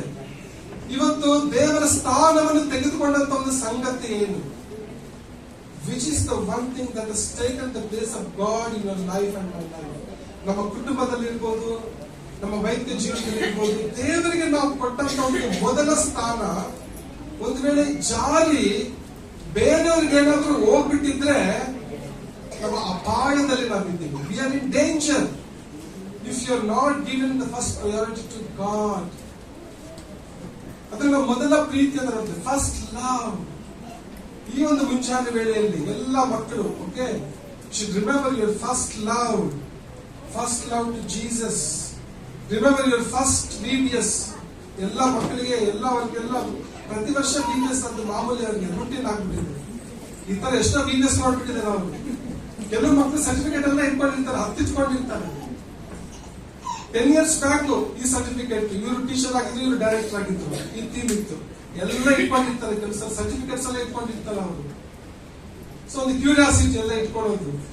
ಸೊ ನಾವು ದೊಡ್ಡವರು ಕೂಡ ಅಷ್ಟೇ ಓಕೆ, ನಾವು ಹೊಸದಾಗಿ ಯೇಸುವಲ್ಲಿ ನಾವು ನಂಬಿಕೆ ಇಟ್ಟಾಗ, ದೀಕ್ಷಾಸ್ಥಾನ ತೆಗೆದುಕೊಂಡಾಗ ನಮಗೆ ದೇವರ ವಿಷಯದಲ್ಲಿ, ಆಲಯದ ವಿಷಯದಲ್ಲಿ ನಮ್ಗಿದ್ದಂತ ಒಂದು ಭಾರ ಏನು? ಆಗ ನಾವು ಏನ್ ಯೋಚನೆ ಮಾಡ್ತಾ ಇದ್ವಿ? ನಾವು ಕೆಲ ವರ್ಷಗಳ ಹಿಂದೆ 93 ಇಂದ ನಾವು ಇದ್ದೀವಿ ಇಲ್ಲಿ ಸಭೆಯಾಗಿ. ಆಲ್ಮೋಸ್ಟ್ 33 ವರ್ಷ, 33 ಇಯರ್ಸ್ ಆಯ್ತು. ಎಷ್ಟು ಮಂದಿ ಸೇವಕರು ಇಲ್ಲಿಂದ ಹೋಗಿದ್ದಾರೆ? ಬರೀ ಕರ್ನಾಟಕ ಅಲ್ಲ, ಭಾರತ ಹೊರದೇಶದಲ್ಲಿ ಕೂಡ ಇದ್ದಾರೆ. ಸೊ ಈಗ ನಾವು ಯೋಚನೆ ಮಾಡ್ಬೇಕಾಗಿರೋದು ಇರುವಂತವ್ರು ಓಕೆ, ನಾವು ಏನ್ ಮಾಡ್ಬೇಕು ಕರ್ತನಿಗಾಗಿ. ಸೊ ಇದರ ಕುರಿತಾಗಿ ಅವ್ರು ಯೋಚನೆ ಮಾಡ್ಬೇಕಾದ್ರೆ ದೇವರು ಏನ್ ಮಾಡ್ತಾರೆ ಅಂದ್ರೆ, ಇಲ್ಲಿ ಒಬ್ಬ ವ್ಯಕ್ತಿಯನ್ನು ದೇವರು ಆರಿಸಿಕೊಳ್ಳೋದನ್ನ ನಾವು ನೋಡ್ತಾ ಇದ್ದೀವಿ.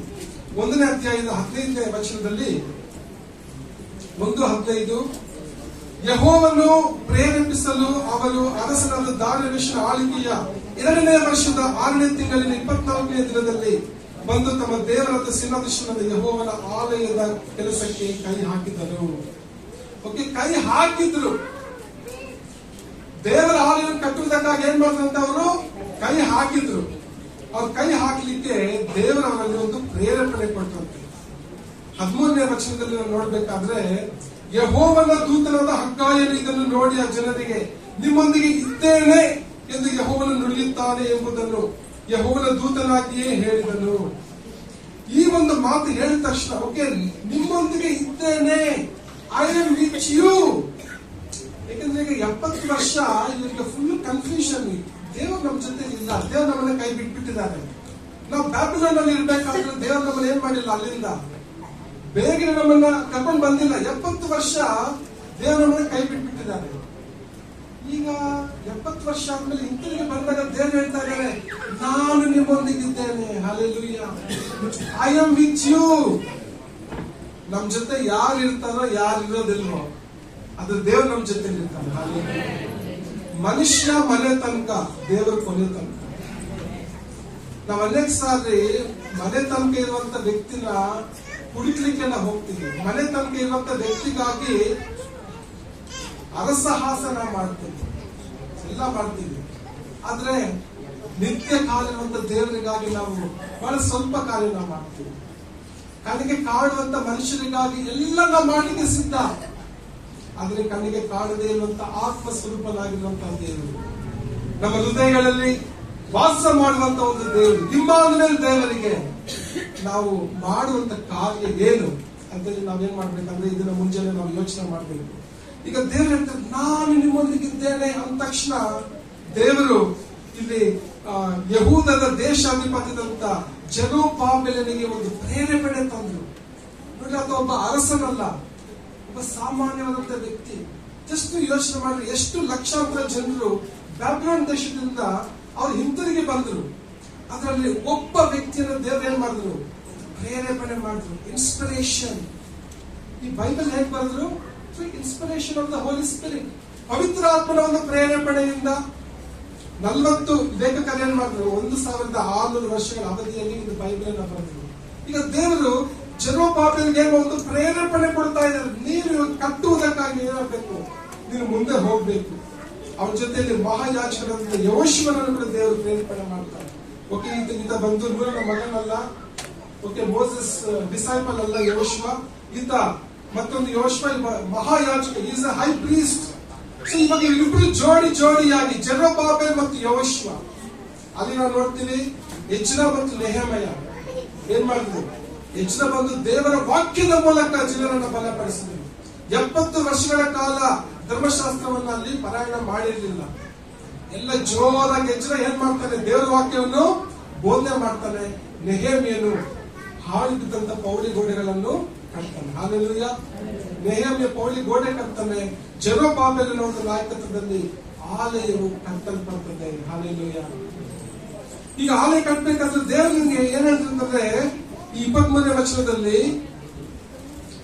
ನಿನ್ನನ್ನು ತೆಗೆದುಕೊಂಡು ಮುದ್ರೆ ಉಂಗುರವನ್ನಾಗಿ ಮಾಡಿಕೊಳ್ಳುವೆನು. ಉಂಗುರ ಅಂದ ತಕ್ಷಣ ಎಲ್ಲರೂ ಅವರ ಬೆರಳಲ್ಲಿ ನೋಡ್ತಾನೆ. ಮದುವೆ ಆಗಿರೋ ಉಂಗುರ ಇದೆಯಾ, ಕರೆಕ್ಟ್ ಆಗಿ ಮದುವೆ ಆಗಿರೋ ಉಂಗುರ ಇದೆಯಾ? ಯಾಕಂದ್ರೆ ಕೆಲಸ ನಾವು ರಿಂಗ್ ನಾವು ತೆಗೆದು ಇಡ್ತೀವಿ, ತೆಗೆದೆಲ್ಲ ಒಂದು ಜಾಗದಲ್ಲಿ ಇಟ್ಟಿರ್ತೀವಿ. ಮುಖ ತೊಳ್ಕೊಂಡು ಎಲ್ಲ ರೆಡಿ ಆದ್ಮೇಲೆ ಉಂಗುರ ಎಲ್ಲಿಟ್ಟೆ ನಾನು, ಬೀರೋದಲ್ಲಿಟ್ಟ, ಶೆಲ್ಫ್ ಮೇಲೆ ಇಟ್ಟ. ಯಾರಿಗೆಲ್ಲ ಅನುಭವ ಆಗಿದೆ, ರಿಂಗು ಎಲ್ಲೋ ಇಟ್ಬಿಟ್ಟು ಎಲ್ಲೆಲ್ಲೋ ಫುಲ್ ಟೆನ್ಷನ್. ಅಯ್ಯೋ ಸಾರ್, ಅದು 20,000 ಸಾರ್, ಅದು ರಿಂಗು ಮಾಮೂಲಿ ರಿಂಗ್ ಅಲ್ಲ, ಅದು ಅದಕ್ಕೆ ಎಷ್ಟು ಪ್ರಯಾಸ ಪಟ್ಟು ರಿಂಗ್ ಹಾಕಿದ್ರು ನಮ್ಮ ವೈಫ್, ನಮ್ಮ ಯಜಮಾನ್ರು. ರಿಂಗ್ ಎಲ್ಲೋ ಇಟ್ಬಿಟ್ಟಿದೀನಿ ಅಲ್ವಾ. ರಿಂಗ್ ಅಂದ್ರೆ ಎಲ್ಲರೂ ನೆನಪು ಮಾಡ್ಕೊಳ್ತಾರೆ, ಆಯ್ತಾ. ರಿಂಗ್ ಎಲ್ಲರಿಗೂ precious. Engagement ring, wedding ring ಎಲ್ಲರೂ. ಸೊ ಇಲ್ಲಿ ಯಾವುದೇ ಒಂದು ಫಿಸಿಕಲ್ಲಿ ಬಂದ್ಬಿಟ್ಟು ದೇವ್ರು ಏನ್ ಮಾಡ್ತಾ ಇಲ್ಲ, ಜೆರುಬ್ಬಾಬೆಲ್ಗೆ ನಾನೊಂದು ಉಂಗುರ ಹಾಕ್ತಾ ಇದ್ದೀನಿ ನಿನ್ಗೆ ಅಂತ ದೇವ್ರು ಹೇಳ್ತಾ ಇಲ್ಲ. ದೇವ್ರು ಹೇಳ್ತಾ ಇದ್ದಾರೆ, ನಿನ್ನನ್ನು ಏನ್ ಮಾಡ್ತೀನಿ, ಒಂದು ಮುದ್ರೆ ಉಂಗುರವಾಗಿ ನಾನು ಮಾಡಿಕೊಳ್ತೀನಿ. ಯು ಆರ್ ಮೈ ಸಿಗ್ನೆಟ್, ನೀನೇ ನನ್ನ ಉಂಗುರ. ದೇವರ ಬೆರಳಿಗೆ ಜೆರುಬ್ಬಾಬೆಲ್ ಏನಾಗಿದ್ದಾರಂತೆ, ಉಂಗುರ ಆಗಿದ್ದಾರೆ. ಉಂಗುರನ ಮರಲಿಕ್ಕೆ ಸಾಧ್ಯನಾ? ಹಾಗಾಗಿ ನೀವು ನೋಡ್ಕೊಳ್ತೀರಿ, ಇದೆಯಾ ಇಲ್ವಾ ಅಂತ. ಫುಲ್ ರಶ್ ಅಲ್ಲಿ ಕೆಲಸ ಅಲ್ಲಿ ಉಂಗುರ ಕೂಡ ತೆಗೆದ್ಬಿಡ್ತಾರೆ. ಸೊ ನಾವು ಅವಾಗ ಮುಟ್ಟಿ ನೋಡ್ಕೊಳ್ತೀವಿ, ಪರ್ಸ್ ಇದೆಯಾ, ಮೊಬೈಲ್ ಇದೆಯಾ, ರಿಂಗ್ ಇದೆಯಾ. ಈ 3 ಇದ್ರೆ ಸಾಕು. ಬ್ಯಾಗ್ ಹೋದ್ರೆ ಹೋಗ್ಲಿ, ಇನ್ನೊಂದು ಬ್ಯಾಗ್ ತಗೊಂಡು ಹೋಗ್ಲಿ. ಅದಕ್ಕೆ ಇವೆಲ್ಲ ತುಂಬಾ ಇಂಪಾರ್ಟೆಂಟ್. ಸೊ ಇಲ್ಲಿ ದೇವರು ಹೇಳ್ತಾ ಇದ್ದಾರೆ, ನಾನು ನಿನ್ನ ಮುದ್ರೆ ಉಂಗುರವಾಗಿ ಮಾಡಿಕೊಂಡಿದ್ದೇನೆ. ಎರಡು ವಿಷಯ ಇದೆ, ಒಂದು ಉಂಗುರ ಇದೆ, ಅದರಲ್ಲಿ ಒಂದು ಮುದ್ರೆ ಇದೆ. ಮುದ್ರೆ ಯೆಹೋವಾ, ಹಲ್ಲೆಲೂಯಾ, ಸೇನಾಧೀಶ್ವರದ ಯೆಹೋವಾ ಅನ್ನುವಂತ ಮುದ್ರೆ ಇದೆ. ಅಂದ್ರೆ ಇದನ್ನ ಈ ಆಲಯವನ್ನು ಕಟ್ಟುವಂತ ಒಂದು ಆಲೋಚನೆ ಕೊಟ್ಟಿದ್ದು ಯಾರು? ದೇವರು. ಹಲ್ಲೆಲೂಯಾ. ದೇವರು ಒಂದು ಆಲೋಚನೆ ಕೊಟ್ಟು ಇಷ್ಟು ಲಕ್ಷಾಂತರ ಜನರಲ್ಲಿ ದೇವರು ಒಬ್ಬ ವ್ಯಕ್ತಿಗೆ ಒಂದು ಆಲೋಚನೆ ಕೊಡ್ತಾರೆ. ನೀನೇನ್ ಮಾಡ್ಬೇಕು? ನನ್ನ ಆಲಯವನ್ನು ನೀನು ಪುನಃ ನೀನು ಕಟ್ಟಬೇಕು. ಜೆರುಬ್ಬಾಬೆಲ್ಗೆ ಒಂದು ರೀತಿ ಆಶ್ಚರ್ಯ, ನಾನು ಹೇಗೆ ನಾನು ಕಟ್ಟಲಿ? ನಾನು ಜನರೆಲ್ಲ ಅವರವ್ರ ಮನೆ ಕಟ್ಕೊಳ್ತಾ ಇದ್ದಾರೆ, ಹೊಲ ಗದ್ದೆಯಲ್ಲಿ ಕೆಲಸ ಮಾಡ್ತಾ ಇದ್ದಾರೆ, ಏನೇನೋ ಬಿಸ್ನೆಸ್ ಮಾಡ್ತಾ ಇದ್ದಾರೆ. ಆಲಯವನ್ನು ಕಟ್ಟುವಂತವ್ರು ಯಾರು? 15ನೇ ವರ್ಷ ನಿಮ್ಗೆ ಹೇಳಿದ ಹಾಗೆ ಎಲ್ಲರೂ ಏನ್ ಮಾಡಿದ್ರಂತೆ? ಕಟ್ಟುವುದಕ್ಕಾಗಿ ಅವರು ಎಲ್ಲ ಕೈ ಹಾಕಿದ್ರಂತೆ. ಹಲ್ಲೆಲೂಯಾ. ಎಲ್ಲರೂ ಕೈ ಹಾಕ್ಬೇಕು. ಇವಾಗ ಇದು ಕೈ ಹಾಕಿ ಕಟ್ಟುವಂತ ಒಂದು ಸಮಯ ಇದು. ನೋಡಿ, ದೇವರ ಒಂದು ಸಭೆ, ದೇವರ ಒಂದು ರಾಜ್ಯ, ಸುವಾರ್ತೆ ಅನ್ನುವಂಥದ್ದು ಎಲ್ಲರಿಗೂ ದೇವರು ಕೊಟ್ಟಂತ ಒಂದು ಬಾಧ್ಯತೆ. ಹಲ್ಲೆಲೂಯಾ. ನಮ್ಮೆಲ್ಲರಿಗೂ ದೇವರು ಕೊಟ್ಟಂತ ಒಂದು ಬಾಧ್ಯತೆ. ಅವ್ರು ಹೋಗ್ಲಿ, ನಾನು ಇರ್ತೀನಿ, ಆತರ ಅಲ್ಲ. ನಾವೆಲ್ಲರೂ ಹೋಗ್ಬೇಕು. ಹಲ್ಲೆಲೂಯಾ. ನಮ್ಮೆಲ್ಲರಿಗೂ ದೇವರು ಒಂದು ಜವಾಬ್ದಾರಿ ದೇವರು ಕೊಟ್ಟಿದ್ದಾನೆ, ಅಧಿಕಾರವನ್ನು ದೇವರು ಕೊಟ್ಟಿದ್ದಾನೆ. ಈ ಮುದ್ರೆ ಉಂಗುರ ಅಂತ ಹೇಳಿದ ತಕ್ಷಣ ಇದು ದೇವರ ಅಧಿಕಾರವನ್ನು ಸೂಚಿಸುವಂತದ್ದಾಗಿದೆ. ದೇವರು ಹೇಳ್ತಾರೆ, I am giving you authority to rebuild this temple. ಯಾಕಂದ್ರೆ ಇವತ್ತು ನಾವು ನೋಡ್ಬೇಕಾದ್ರೆ ಅಲ್ಲಿ ಒಂದು ಮಸೀದಿ ಇದೆ. ಮುಸಲ್ಮಾನರಿಗೆ ಬಂದ್ಬಿಟ್ಟು ಮೆಕ್ಕಾ ಮದೀನಾ ಒಂದು ಪವಿತ್ರವಾದಂತ ಒಂದು ಸ್ಥಳ, ಮೆಕ್ಕಾ ಮದೀನಾ. ಈಗ ಅವ್ರು ಹೇಳ್ತಾರೆ ಯೆರೂಸಲೇಮ್ ಕೂಡ ನಮ್ಗೆ ಏನಾಗಿದೆ, ಒಂದು ಮೂರನೆಯ ಒಂದು ಪವಿತ್ರವಾದಂತ ಸ್ಥಳ ಆಗಿದೆ. ಸೊ ಮುಸಲ್ಮಾನರಿಗೆ ಯೆರೂಸಲೇಮ್ ಏನಾಗಿದೆ, ಒಂದು ಮೂರನೆಯ ಒಂದು ಪವಿತ್ರವಾದ ಸ್ಥಾನ ಅಂತ ಅವ್ರು ಹೇಳ್ತಾರೆ. ಆದ್ರೆ ಯಹೂದ್ಯರಿಗೆ ಪವಿತ್ರವಾದ ಸ್ಥಳ ಯಾವುದು? ಯೆರೂಸಲೇಮ್. ಕ್ರೈಸ್ತರಿಗೆ ಯಾವುದು? ಬಹಳ ಕನ್ಫ್ಯೂಷನ್. ಬೆತ್ಲೆಹೇಮ್ಗೆಲ್ಲ ಹೋಗ್ಬೇಕಾ ವರ್ಷಕ್ಕೊಂದ್ಸಲಿ? ಬೆತ್ಲೆಹೇಮ್ಗೆ ಹೋಗ್ಬಿಟ್ಟಿದ್ರೆ ನಮ್ಮ ಪವಿತ್ರ ಸ್ಥಳ ಅಂತ ಹೇಳಿ ಬೆತ್ಲೆಹೇಮ್ಗೆಲ್ಲ ಹೋಗಿ ಕುತ್ಕೊಳ್ಳಲ್ವಾ? ಓಕೆ, ನಾವಿರುವಂತ ಜಾಗನೇ ಪವಿತ್ರವಾದ ಸ್ಥಳ. ಹಲ್ಲೆಲೂಯಾ. ಯಾಕಂದ್ರೆ ನಾವೇ ದೇವರ ಆಲಯವಾಗಿದ್ದೇವೆ. You are the temple of the living God. ನಾವೇ ದೇವರ ಆಲಯವಾಗಿರ್ಬೇಕಾದ್ರೆ ದೇವರು ಎಲ್ಲಿ ವಾಸ ಮಾಡ್ತಾರೆ? ನಮ್ಮ ಹೃದಯದಲ್ಲಿ. ಹಲ್ಲೆಲೂಯಾ. ಎಲ್ಲ ಮಕ್ಕಳು ಸ್ವಲ್ಪ ಅವರೆಲ್ಲ ಬಿಸಿ ಇದ್ದಾರೆ, ಎಲ್ಲ ಸ್ವಲ್ಪ ಡಿಸ್ಕಷನ್ಸ್ ನಡೀತಾ ಇದೆ. ಓಕೆ, ಎಲ್ಲ ಇವತ್ತಿಗೆ ಮುಗೀತು. ವೈಂಡ್ ಅಪ್ ಇದು, wind up, closing ceremony. Closing ceremony ಜಾಸ್ತಿ ಕಾನ್ಸಂಟ್ರೇಟ್ ಕೊಡಬಾರ್ದು. ಏನಾದ್ರೆ ಡೇ 1 ಇಂದ ಡೇ ಲಾಸ್ಟ್ ಅಷ್ಟೇ. ಇದು ಕ್ಲೋಸಿಂಗ್ ಸೆರೆಮನಿ ಅವ್ರಿಗೆ. ನಾವೆಲ್ಲ ಫ್ರೀ.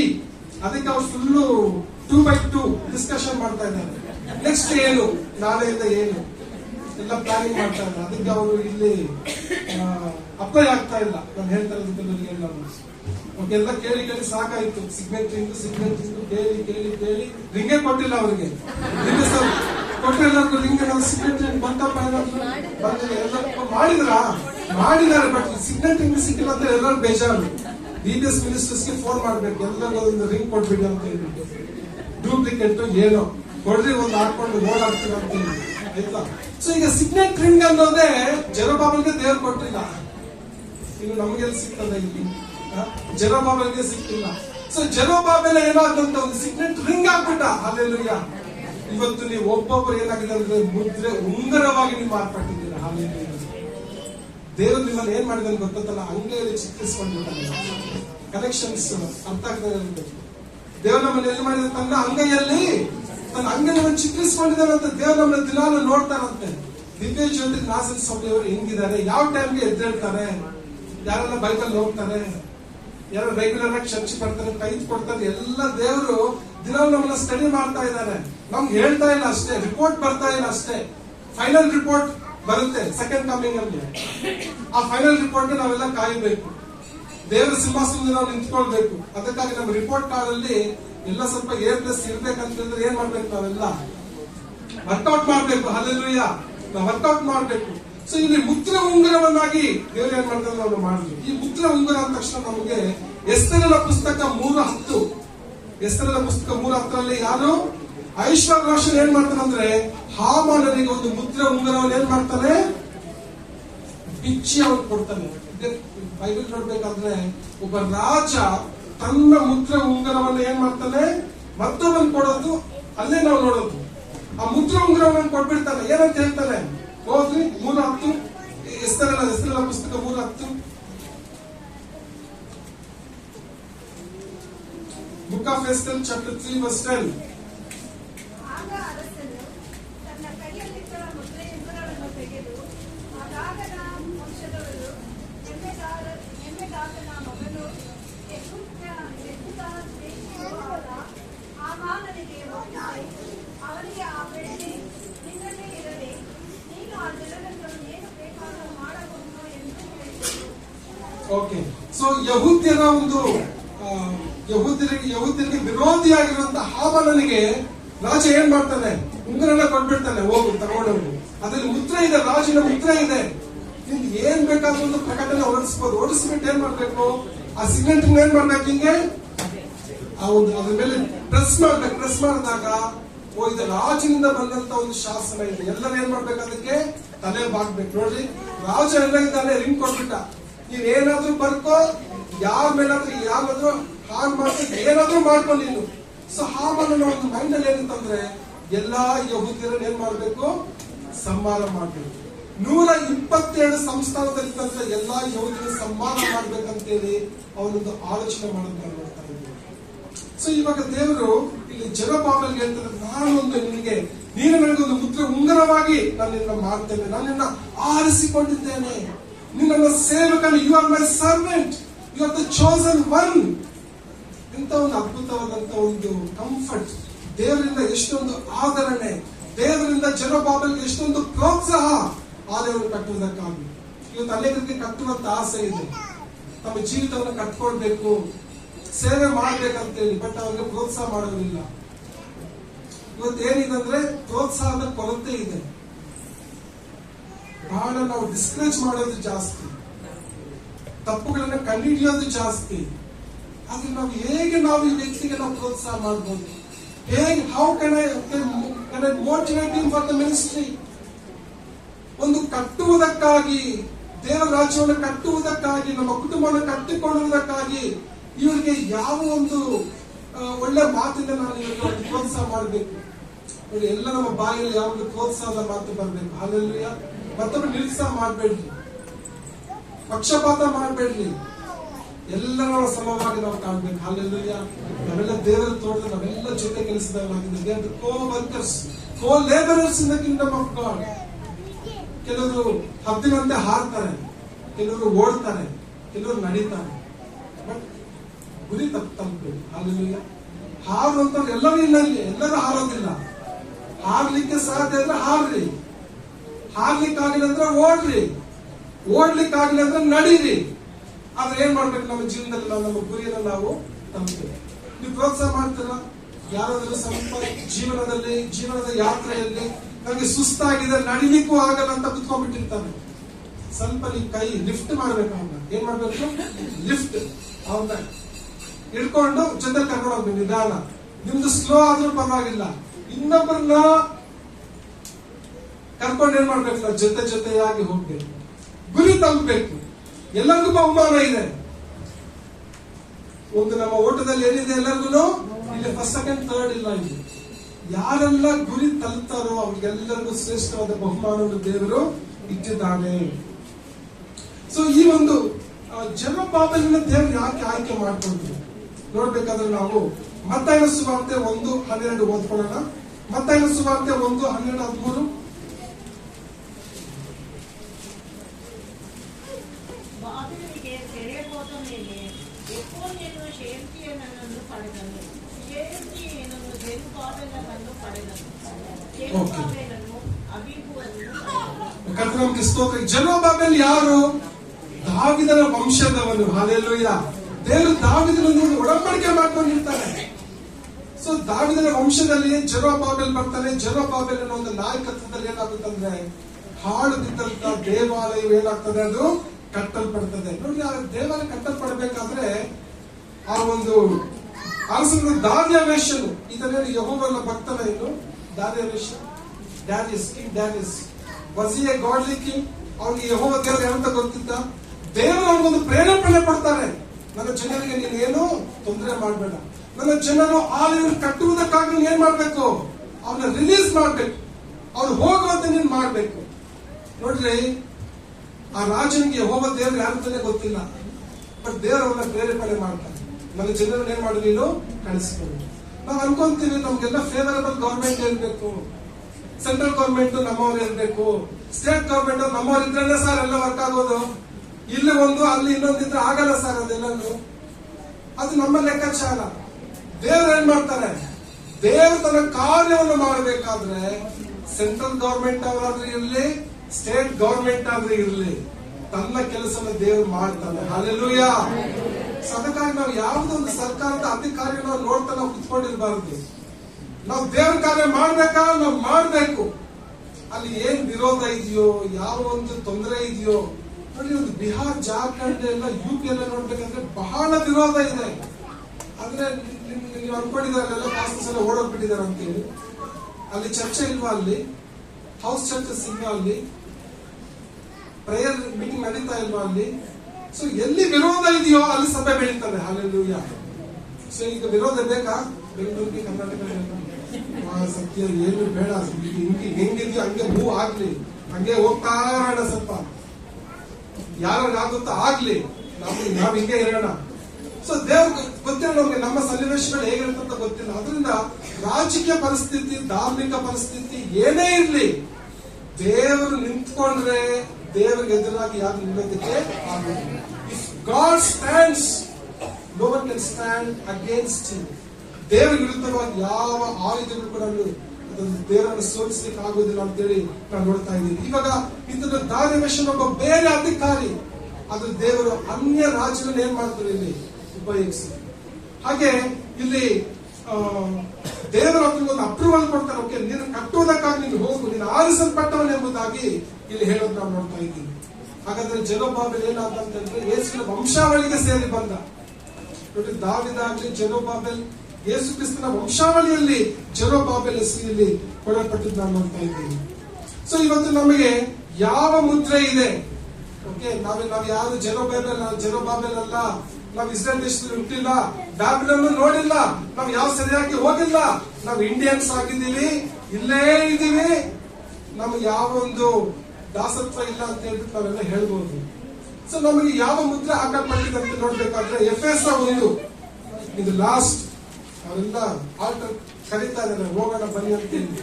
ಅಟ್ಲಾಂಟಾ ಆಯ್ತು ಅನ್ಸುತ್ತೆ, ಅದಕ್ಕೆ ಸಿಗ್ನಲ್. ಎಫೆಸ 1:12, ಎಫೆಷಿಯನ್ಸ್ 1:12-13. ಇದಲ್ಲದೆ ಆತನಲ್ಲಿ ನಾವು ದೇವರ ಭಕ್ತಿಯ ಪ್ರಜೆಯಾದೆವು.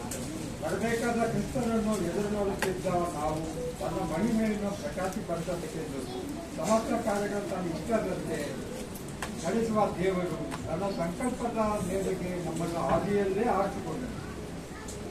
ದೇವರು ಸಂಪಾದಿಸಿಕೊಂಡಿರುವ ಜನರಿಗೆ ವಿಮೋಚನೆಯಾಗುವುದಕ್ಕೆ ಪವಿತ್ರಾತ್ಮನು ನಮ್ಮ ಬಾಧ್ಯತೆಗೆ ಸಂಚಕಾರವಾಗುತ್ತಾನೆ. ಈ ವಿಮೋಚನೆಯು ದೇವರ ಮಟ್ಟಿಗೆ ಎಷ್ಟೋ ಪ್ರಖ್ಯಾತಿಯನ್ನು ಉಂಟು ಮಾಡುತ್ತದೆ. ಸೊ ಇಲ್ಲಿ 11ನೇ ವಚನ ಬಂದು ಪವಿತ್ರಾತ್ಮನೆಂಬ ಮುದ್ರೆಯನ್ನು ಹೊಂದಿದ್ದೀರಿ. ಯಾರಿಗೆಲ್ಲ ಪವಿತ್ರಾತ್ಮನ ಮುದ್ರೆ ಕೊಡಲ್ಪಡ್ತದೆ ಅಂತ ಹೇಳಿದ್ರೆ, ಯಾರು ಯೇಸುವಲ್ಲಿ ನಂಬಿಕೆ ಇಟ್ಟಿದ್ದಾರೋ, ಯೇಸು ಕ್ರಿಸ್ತನ ಮೂಲಕವಾಗಿ ತಂದೆಯ ಮಕ್ಕಳಾಗಿದ್ದಾರೋ ಅವ್ರಿಗೆ ಏನಾಗಿದೆ? ಪವಿತ್ರಾತ್ಮನ ಒಂದು ಮುದ್ರೆ, ಸೀಲ್. ಎಲ್ಲರಿಗೂ ಸೀಲ್ ಹಾಕಿದಾರ? ಇಲ್ಲಲ್ಲ. ಎಲ್ಲಿ? ನಮ್ಮ ಹೃದಯಗಳ ಮೇಲೆ. ಹಲ್ಲೆಲೂಯಾ. ಯಾರೆಲ್ಲ ಯೇಸು ಸ್ವಾಮಿಯಲ್ಲಿ ನಂಬಿಕೆ ಇಟ್ಟಿದ್ದೀರೋ ನಮ್ಮ ಮೇಲೆ ಯಾವ ಮುದ್ರೆ ಇದೆ? ಎಲ್ಲ ಹೇಳ್ಬೇಕು, ಯಾವ ಮುದ್ರೆ ಇದೆ? ಪವಿತ್ರಾತ್ಮನ ಮುದ್ರೆ ನಮ್ಮ ಮೇಲೆ ಹಾಕಲ್ಪಟ್ಟಿದೆ. We are sold out for God. ನಾವು ಲಭ್ಯ ಇಲ್ಲ ಬೇರೆದಕ್ಕೆ, ಲೋಕಕ್ಕೆ ನಾವು ಲಭ್ಯರಿಲ್ಲ. ನಾವು ಯಾರಿಗೆ ಮಾರ್ಪಟ್ಟಿದ್ದೇವೆ? ನಾವು ದೇವರ ಸ್ವಂತದವರಾಗಿದ್ದೇವೆ. ಆದ್ರಿಂದ ಈ ಒಂದು ಮುಂಜಾನೆ ವೇಳೆಯಲ್ಲಿ ಒಂದು ವೇಳೆ ನಿಮ್ಮಲ್ಲಿ ಹೇಳ್ಬೋದು, ನಾನು ಈಗಾಗಲೇ ಯೇಸು ಸ್ವಾಮಿನ ನಂಬಿದ್ದೀನಿ, ದೀಕ್ಷಾಪನ ಹೊಂದಿದ್ದೀನಿ, ಕರ್ತನ ಮೇಜು ನನ್ನ ಪಾಲು ತೆಗೆದುಕೊಂಡಿದ್ದೀನಿ ಅಂತ ಹೇಳಿದ್ರೆ, ನೀವು ಕ್ರಿಸ್ತನ ರಕ್ತದಿಂದ ಏನಾಗಿದ್ದೀರಿ? ನೀವು ತೊಳೆಯಲ್ಪಟ್ಟಿದ್ದೀರಿ. ಆ ಭರವಸೆ ನಿಮ್ಮಲ್ಲಿ ಯಾವಾಗಲೂ ಇರಬೇಕು. ಮತ್ತೆ ಪವಿತ್ರಾತ್ಮನ ಮುದ್ರೆ ನಿಮ್ಮ ಮೇಲೆ ಇದೆ ಎಂಬುದಾಗಿ ನೀವು ನಂಬಬೇಕು. ಹಲ್ಲೆಲೂಯಾ. ಯೇಸು ನಂಬಿಕೆ ಅವ್ರ ಮೇಲೆ ಏನಿದೆ? ಪವಿತ್ರಾತ್ಮನ ಒಂದು ಮುದ್ರೆ ಇದೆ. ಒಂದ್ ವೇಳೆ ಈ ದಿನ ಮುಂಜಾನೆ ಮಕ್ಕಳಲ್ಲಿ ಇರ್ಬೋದು, ಯೌವನಸ್ಥರಲ್ಲಿ ಇರ್ಬೋದು, ದೊಡ್ಡವರಲ್ಲಿ ಇರ್ಬೋದು, ಇದುವರೆಗೂ ನಿಮ್ಮ ಜೀವಿತವನ್ನು ಯೇಸು ಸ್ವಾಮಿಗೆ ನೀವು ಒಪ್ಪಿಸಿಕೊಟ್ಟಿಲ್ಲ ಅಂತ ಹೇಳಿದ್ರೆ, ಇದು ಒಂದು ಒಳ್ಳೆಯ ಅವಕಾಶ ಯೇಸುವಿನಲ್ಲಿ ನೀವು ನಂಬಿಕೆ ಇರಲಿಕ್ಕೆ. ದಯವಿಟ್ಟು ದೇವರ ರಕ್ಷಣಾ ಕಾರ್ಯವನ್ನು ಮುಂದೂಡಬೇಡ್ರಿ. ನಾನು ಬರೋ ತಿಂಗಳು ನೋಡ್ತೀನಿ, ನನ್ನ ಮಗನಿಗೆ ಮದ್ವೆ ಆದ್ಮೇಲೆ ನಾನು ತಗೊಳ್ಬೇಕಂತಿದ್ದೀನಿ ದೀಕ್ಷಾಸ್ಥಾನ, ಅಲ್ಲವರೆಗೂ ನನಗೆ ಏನು ಡಿಸ್ಟರ್ಬ್ ಮಾಡಬೇಡ್ರಿ. ಈ 1 ವರ್ಷ ನಾನು ತುಂಬಾ ಬಿಸಿ ಇದ್ದೀನಿ, ನಾನೊಂದು ಶೆಡ್ಯೂಲ್ ಐಟಿನರಿ ಹಾಕೊಂಡ್ಬಿಟ್ಟಿದ್ದೀನಿ. ಇದೆಲ್ಲ ಆದ್ಮೇಲೆ ಸಭೆಗೆ ಬರ್ತೀನಿ. ಯಾಕಂದ್ರೆ 31 ವರ್ಷ ಆಯ್ತು ಸೇವೆಗೆ ಬಂದು. ನಮ್ಮ ನಾಸಿನಲ್ಲಿ 13 ವರ್ಷ ಇದ್ದೆ ನಾವು. ಸೊ ಬೇರೆ ಬೇರೆ ಕಡೆ ಹೋಗುವಾಗ ಎಲ್ಲರೂ ಒಂದು ಎಕ್ಸ್ಕ್ಯೂಸಸ್ ಏನಂದ್ರೆ, ನಮ್ದು ಕೆಲವು ಕ್ರೈಟೀರಿಯಾ ಇದೆ ಸರ್, ಬ್ರದರ್ ಪಾಸ್ಟರ್, ಇದಾದ್ಮೇಲೆ ನಾವು ಆಗೋದು, ಇದಾದ್ಮೇಲೆ ದೀಕ್ಷಾಸ್ಥಾನ ತಗೊಳ್ಳಿ, ಇದಾದ್ಮೇಲೆ ಚರ್ಚ್ ಮೆಂಬರ್ ಆಗೋದು. ನಾವು ಅಲ್ಲೊಂದು ಸ್ವಲ್ಪ ನಮ್ಗೆ ಸ್ವಲ್ಪ ಸುಮ್ಮನೆ ಇರ್ಲಿ, ನೀವು ವಿಸಿಟ್ ಮಾಡ್ಬೇಡ್ರಿ ನಮ್ಮನ್ನ, ನಮ್ಗೆ ಸ್ವಲ್ಪ ತೊಂದರೆ ಇದೆ, ನಮ್ಗೆ ಅವ್ರಾಗ್ಬೇಕು ಇವ್ರಾಗ್ಬೇಕು, ಅದು ಕೂಡ್ ಬರ್ಬೇಕು, ಕೂಡ್ ಬಂದ್ಮೇಲೆ ನಾ ಬಂದ್ಬಿಡ್ತೀನಿ. ಎಷ್ಟೋ ಕೂಡಿ ಬಂದು ಹೋಯ್ತು, ಇನ್ನೊಂದು ಕೂಡ ಬರ್ಬೇಕು, ಇನ್ನೊಂದು ಕೂಡ ಬರ್ಬೇಕು, ಅದಾಗ್ಬೇಕು ಇದಾಗ್ಬೇಕು ಅನ್ನೋಷ್ಟರಲ್ಲಿ ಯೇಸು ಸ್ವಾಮಿನೇ ಬಂದ್ಬಿಡ್ತಾನೆ. ಹೇಳಕ್ಕಾಗುತ್ತೆ ಯೇಸು ಸ್ವಾಮಿಗೆ ಬರಬೇಡ, ನಾನು ಇನ್ನೂ ಒಪ್ಪಿಸ್ಕೊಟ್ಟಿಲ್ಲ ಅಂತ ಹೇಳಕ್ಕಾಗುತ್ತ? So today is the day of salvation. ನಾವು ಯಾರೇ ಆಗಿರ್ಬೋದು, ನಿಮ್ಮ ಪರಿಸ್ಥಿತಿ ಏನೇ ಇರ್ಬೋದು, ದೊಡ್ಡವರಾಗಿರ್ಬೋದು ಚಿಕ್ಕವರಾಗಿರ್ಬೋದು, ನಿಮ್ಗೆ ಮುದ್ರೆ ಉಂಗರ ಆಗ್ಬೇಕಂತ ಆಸೆನಾ? ಮುದ್ರೆ ಉಂಗರ ಆಗ್ಬೇಕಂತ ಆಸೆನಾ? ಯೇಸುವಲ್ಲಿ ನೀವು ನಂಬಿಕೆ ಇರ್ಬೇಕು. ಯೇಸುವಿನ ರಕ್ತದಿಂದ ನಾವು ತೊಳೆಯಲ್ಪಟ್ಟಿರ್ಬೇಕು. ಆಗ ಮಾತ್ರ ನಾವು ಜೆರುಬ್ಬಾಬೆಲನ ಹಾಗೆ ಮುದ್ರೆ ಉಂಗುರವಾಗಿ ನಾವು ಮಾರ್ಪಡ್ತೀವಿ. We will become a signet ring like Zerubbabel. ಎಲ್ಲ ಕಣ್ಣುಗಳನ್ನು ಮುಚ್ಚಿ ನಾವು ಪ್ರಾರ್ಥನೆ ಮಾಡಿಕೊಳ್ಳೋಣ.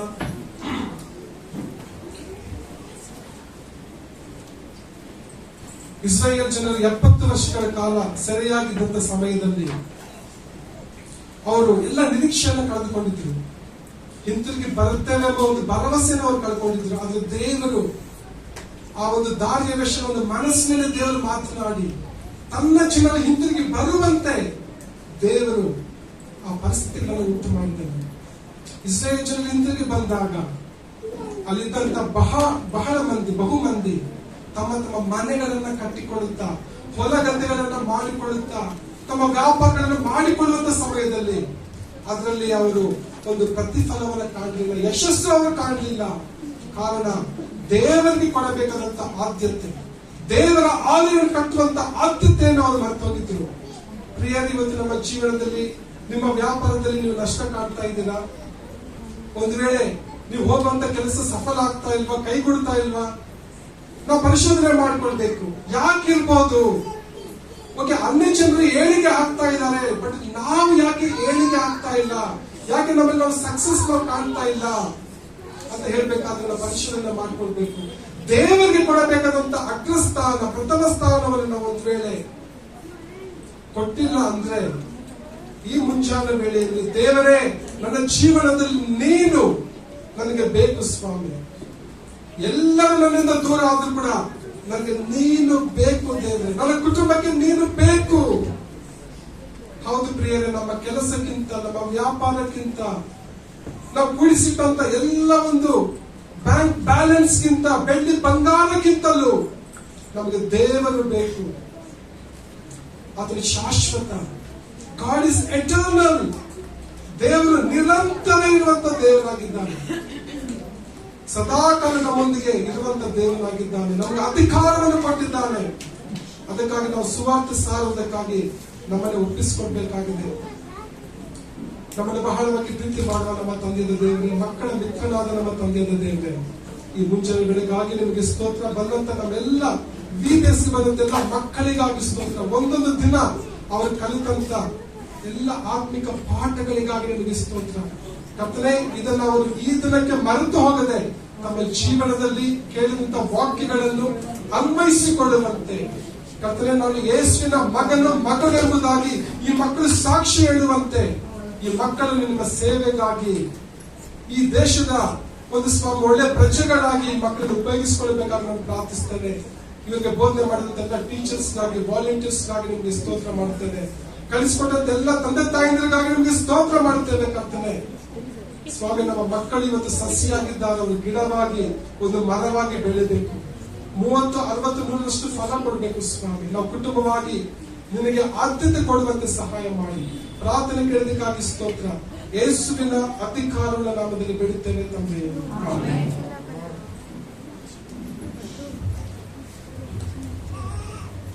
ದೇವರು ತಾನೇ ನಮ್ಮೊಟ್ಟಿಗೆ ಈ ದಿನದ ಒಂದು ಸಿಗ್ನೇಟರಿ ಮೂಲಕವಾಗಿ ಮಾತನಾಡಿದಾನೆ ಕೇಳಿ. ಎಲ್ರಿಗೂ ಅರ್ಥ ಆಯ್ತಾ ವಾಕ್ಯ? ಕೈಯ ಎತ್ತಾ ಇಲ್ಲ. ನೀವು ಸೀರಿಯಸ್ ಆಗಿದ್ದೀರ ಮಕ್ಕಳ ಹಾಗೆ.